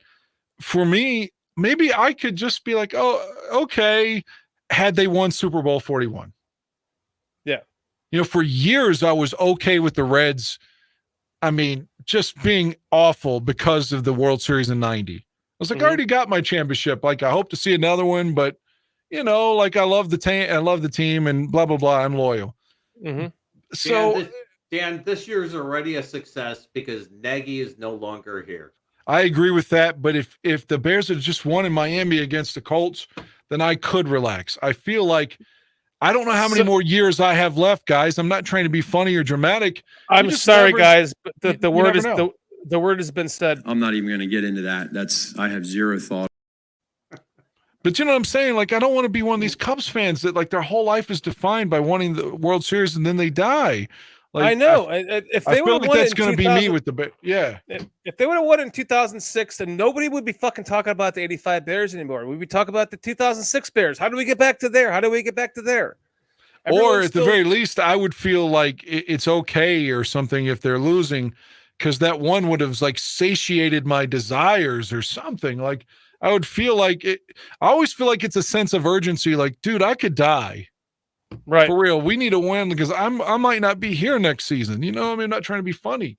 I honestly, I remember when the Bears drafted Fields, and I thought, like, if I was going down with a heart attack, the last thing in my brain would be like, oh fuck, I'm not going to see Fields win a Super Bowl for the Bears. Like I feel like that would be the last thing going through my brain if I was just dying if I was in a car accident. Like I'm seeing the car come head on me. There's a drunk driver coming at me head on in my lane. The last thing I'd be thinking is, fuck, I'm not going to get to see the Bears win a Super Bowl. And the thing, you remember how everyone like booed Mitch when he got drafted, and like even when he went to the United Center at a Bulls game, he got booed, and it felt like even from the jump it was the wrong pick. Everyone thought it was the wrong pick, but everyone was so happy when Fields got drafted. Even the guy announcing the pick was like, our Chicago Bears have drafted Justin Fields, and like Fields is cheered universally. It just felt like it's the right pick. This is finally our guy. We've gone through all this shit to get here, and now we've got our guy. And of course, we can't protect him, and everyone says he's a bust. And we can't. We can't even get through a 16-game season of him starting, and that's the narrative, Dan. Yeah, and it's just like even Trubisky. I remember the Bears were doing. It's 2018. He's winning, and Mike Lombardi's like, I went to Chicago and saw them win against whoever. I forget what week it was. He goes, but all these Mitchell Trubisky jerseys, they're going to be on the clearance rack in 2 years. Aaron, I mean, he's saying that when Nick is winning. Sorry, Cliff. Cliff's like, I'm trying to end this podcast, and you won't let me. He's like, I have to piss. No, did you buy a Trubisky jersey, Dan? Yes, I had the blue one, the white one, the orange one, and the 40s throwback one. You said you had. Did you get rid of them? No, I've got them. I just meant I don't wear them now. Yeah, I bought the Trubisky one, the blue one. I've got Fields in blue, orange, and white. I didn't buy that 36 jersey, and they don't wear the 40s ones anymore. So, yeah, I like that. the blocky numbered one. Is that the 40s one? The one in my picture there with Cutler and the Cutler jersey. Oh yeah, the yeah. 40s one. I like that one. What did you think of the orange on orange this past week? I think it would have looked better if they had the orange helmet or the blue helmet still with the orange jersey. But if they're going to go orange on orange, maybe still have the blue socks instead of the orange ones.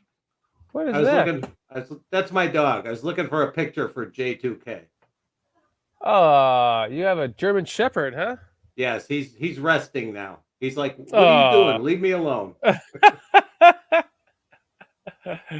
Where's my dog? You know what? You make me want my dog now. What were you just saying, Dan? Though I was saying that I thought the orange jersey, the orange helmet would look better if they still had the primarily blue and orange socks, but primarily blue socks. Yeah. Instead of the orange socks, it was a little bit too much orange, is what I'm saying. Right. What did you think of the orange on orange, Dan, or Cliff? I liked them. You know, I mean, I thought it was very orange, but I'm like, at least you could see them. You could see who you're throwing to. I remember the first thing that went through my head when I was watching Fields do the warm-ups was I was thinking, man, if I was the quarterback, I'd almost be having a seizure trying to find my wide receivers out there. You know, with that just bright orange everywhere. It just seemed to be too much to me. Well, even when the Broncos primarily were orange back in the day, I think they've gone back to an orange jersey at home now as their primary, but during the early Elway days, they still had the blue helmet, you know, with the orange jersey and the orange socks. So it's like there was a look. It wasn't all orange, is what I'm saying. Right. It still had the blue Denver, the powder blue D helmet. Yeah. Well, it looks like we have a couple more questions here in chat. I think we have to get through here. Sure. Yes, more questions, Kitty. Let's pull them up. How many tackles is Morrow average? Oh, God, I don't even know. I have no clue. I'm not gonna lie to you. Not as many as Roquan. I'd say 7 if I had to guess. No clue. Yeah, no clue. What's the next Final question? Jeopardy. I just shit the bed.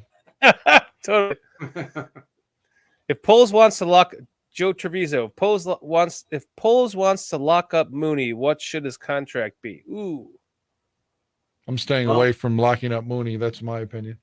Wide receivers are making a lot of money right now. You know, not the best time to try to lock one up. Yeah, I don't. Go ahead. No, I don't have an answer to that question either. That's a tough question to answer right now. After 6 games and what, 200 yards receiving from the kid. I'd rather see how the rest of the season plays out.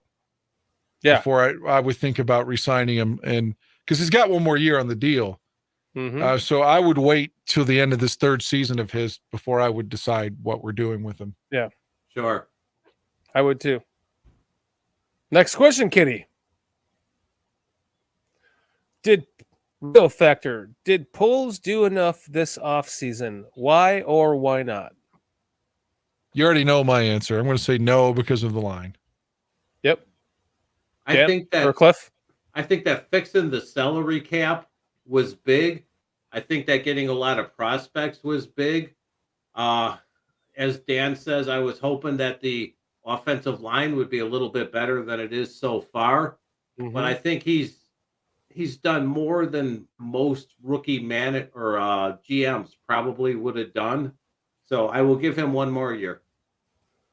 I'm going to piggyback off of what you just said. I agree that I think that he was strapped and he took 5 picks into 11, and he did his best to put as much on the field to try to see what they have with it. It just takes time to see what you have, and it's not going to happen overnight. You know, it's a hard game, man. We're all sitting here on our chairs talking about what it's like to play in the NFL, and it's, you know, none of us have any clue. So it's hard. Yeah, fucking A, it's hard. I can't even imagine. I'm actually soft right now. Sorry. I had to throw one dick joke in. Just one. What's the next question, Kitty? Leo Factor, my second question. If Poles did something dumb like trade Fields this offseason, how pissed would you be?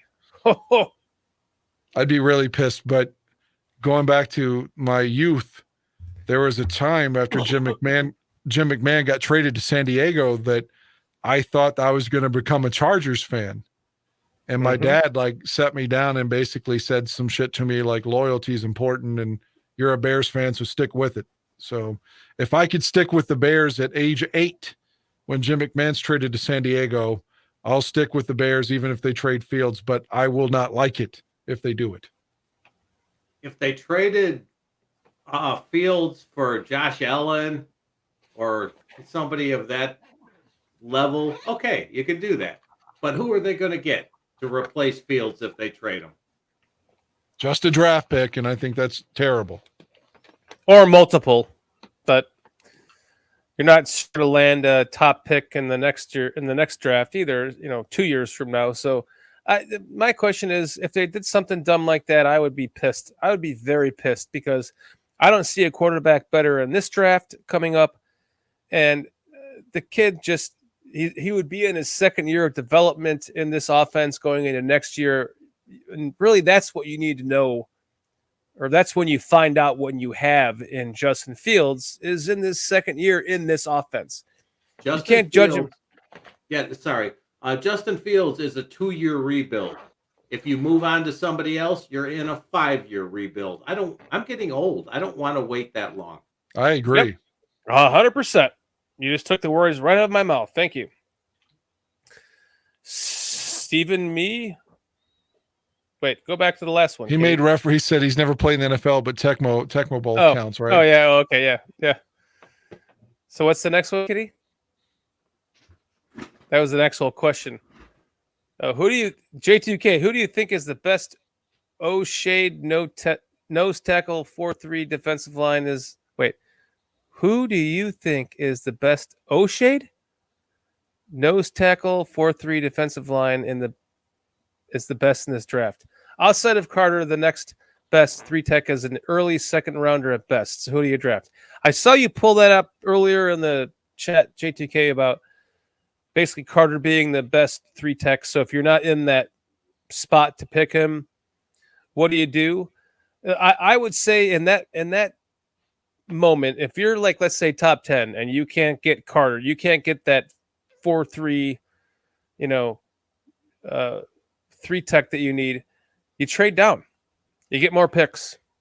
And that's what I want to see out of. We've been seeing all this trading up by pace. If Poles is sitting there and he can't get his guy and he's in a top 10 pick, trade down and get more picks. They're only going to help. There's several different areas that the Bears need to draft players for. So if your 3-tech isn't there, if one of the other positions is there, top wide receiver, top offensive lineman, okay, go for them. But otherwise, I agree 100% on the trade down strategy because with quantity, especially if, say you move down a little bit in the first round, you get another first round pick and you get a second or a third or something like that. That you've got a much more of a chance. I mean, Tooch knows odds. So, Tooch knows if you're throwing more darts at a board, you're probably going to find one that hits. And that's what they did this year. We're already seeing it. Like, had they not made those trades from the Mac trade, had they not traded Mac and then used that pick to get the pick from next year back into this year's draft, I mean, we wouldn't even be talking about Braxton Jones right now. Who would be talking about it as our left tackle? Here we are bitching about a rookie left tackle, which wouldn't have been on the team if it wasn't for that. We'd be bitching about who? Somebody worse, probably. So, yeah. Hey, let me interject. I'm sorry. I'm fucking dying. I've drunk 4 waters since we started, so I got to pee again.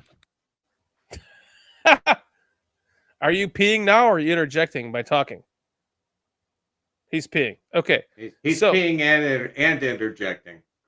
No, so if you don't wheel and deal like that and pick up all those extra picks like you did, right, Cliff? We're not talking about a Braxton Jones in this draft. We're not talking about a fucking Jaquan Brisker. So Yeah, Kyler Gordon. I mean, all the players, Velus Jones. mhm, Yeah, we're not talking about the Bears being the team that they are now and having the potential because these guys are all rookies. What are they going to look like in year 2, year 3, year 4? mhm. So let's see how they all look and do it again in this next draft. I fully expect Poles to do similar things in this draft. Yeah, for every rookie that busts out on the scene in his rookie year, there's 2 or 3 that bust out on the scene in year 2 or year 3. It doesn't happen all that often that you see some first round, draft pick just blowing up the fucking league. It doesn't happen all that Yeah, often. Jamar Chase. Right. You don't see it happen often. Right. Even what's his name from the Cowboys? I mean, that kid's a generational talent, the linebacker. Oh, a number 11. Oh yeah. That kid is a Oh, fucking Vander Esch on the Cowboys no, or no. The other guy, the kid that was in the draft with Fields. Jeez, I can't remember what. Drawing a blank right now. It's late, but that kid on the Cowboys, everyone knows Parsons. Thank you, Micah Parsons. That kid's a fucking stud. So I mean, but if you go back and look at traditionally at first round draft picks, there's not many great ones in the first round. Really, thank you, Tooch, Micah Parsons. Really, it's the second round, the second and even the third round where you start to see all those value draft picks. You start to see a lot of the better players come from the second round, really, more so than the first. Count up the Hall of Famers from the first round. Comparatively speaking. If you're a top 10 pick, I mean, there's a reasonable chance that you're going to be okay in the NFL. But the rest of the first round, I agree, you're just as well off trading down and getting a second and something else. The lower first and whatever else you can get. Yeah, so if they can't get their 3 technique there in the first, 10 picks, if that's where they're at, I say trade the pick, trade down. In fact, I'm a proponent for doing that. Do that a couple times in this draft. Get as many picks as you can in this next draft. If you can draft well, which they've proven so far that at least we think that they can, if you can add another 5 more picks to this next draft and you're starting off with 7, you can get, 12 or 13 picks out of that. If you're doing it well, it's going to help your team and you're just going to add to the odds. Sure. Yep. And odds is the key word there. And there was a comment on free agents for 3 techs, and we're just going to have to see because, I mean, teams don't like to let them go. So we'll have to see who's available at the end of the year. And then the Bears are going to have both the money and the picks so they can decide which way they want to proceed. It looks like we have one last question here, and then we'll wrap this up. Kitty, what's the last question? J2K, who do you start? Schofield, Dieter, or Carter? I guess we're talking about left guard. Right left guard. Yeah. We can only be so lucky. For me, I say Carter. I want to see what the kid has. I want to know what that rookie has at left guard. I'm done looking at Patrick out there just turning himself into a turnstile. I want to see what we have there at left guard with Carter. Ja'Kyrie Carter. Yeah, let's see what the young kid can do. I mean, Schofield, they know what they have with that. They brought him onto the team, and then now he's on the bench. So there was a reason for that. So sure, let's see what Carter can do. Yeah, what if they would start anyone else at left guard and have Mustafa remaining at center, though? That's like, oh, God, what if Patrick's the one who's benched? That would be terrible. Mustafa needs to get out of that position. I mean, you can't have defenders coming straight at the quarterback every other play. You cannot do that. And multiple times he's let not only 1 but 2 people through. 2 people. Yeah, I know. A turnstile. Well, he spins around and around and around and lets 2 guys in.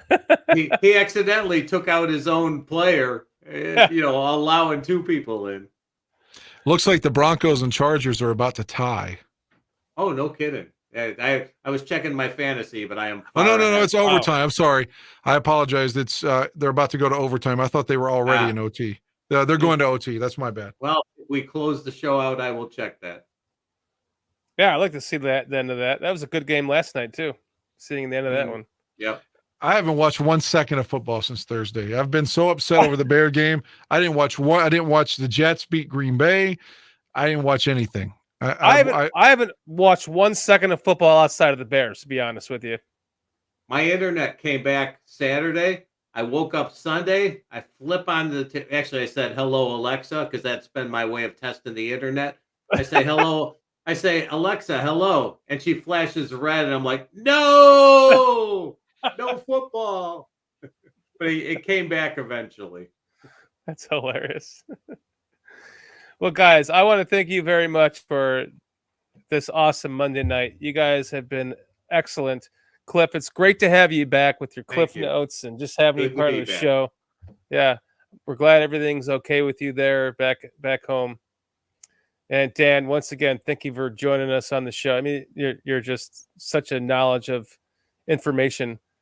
It's my pleasure, but keep in mind, I think I'm going to be home next Monday, where the Bears will play on Monday night, so I don't think I'm going to work and watch the game in my living room. So with that said, maybe I could do a segment with you all or something on my phone, but I won't have access to all my professional equipment at the house. No, that's fine. We'll have to figure out how we're going to do that next week. Probably start like an hour early or something. Start earlier and finish the show up right when the Bears game's going to start, something like that. Yeah, somewhere around there. Yeah, it's probably what we'll do. So look out for us next Monday night on the Barroom Network. And don't forget, guys, Bears Country Podcast, we also have our own channel, so make sure that you hop over there and subscribe to our channel for the content that we have there. We do our live Monday night on the Barroom Network because the Barroom Network is awesome, and we love you guys, and we are just so happy to be associated with you and working together. And just thank you, Aldo and Tooch and everyone again. So, Dan, thank you so much. Cliff, thanks for coming. My pleasure as well. Thank you for your Cliff Notes and hanging out with us. Great to have you back. We will see. Oh, and you too, Shorty. You know, for keeping this channel going and building it. You know, thanks to you for that. Oh, Wednesday night, last call at Hellas Hall. Yeah, that's what I say. Tomorrow night, we're gonna do. So we're not doing last call at Hellas Hall on Mondays anymore on the Bears Country Podcast channel. We're gonna move that over. We haven't quite figured out what day yet, but we're gonna move it from tonight to Wednesday night, where we're gonna be interviewing a man named Vernon Roseman, who worked for the Chicago Bears and got me a job working for them, where we both worked in the press box, running off stats for the sports journalists. And we're gonna have like kind of a different reminiscing show tomorrow. I should say Wednesday night on Bears Country Podcast at, I believe, 7 p.m. Central Time, 8 p.m. Eastern Time.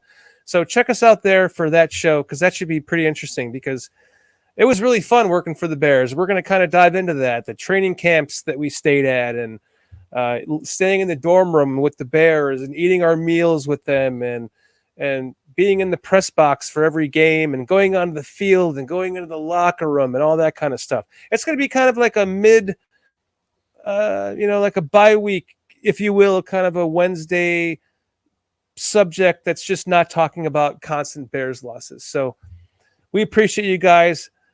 Let's check us out over there on Bears Country Podcast on Wednesday as well. And make sure you subscribe to the Barroom Network as well as Bears Country Podcast. We love you all. Thank you all so much in chat for joining us tonight. And until next time, 1, 2, 3, Bears!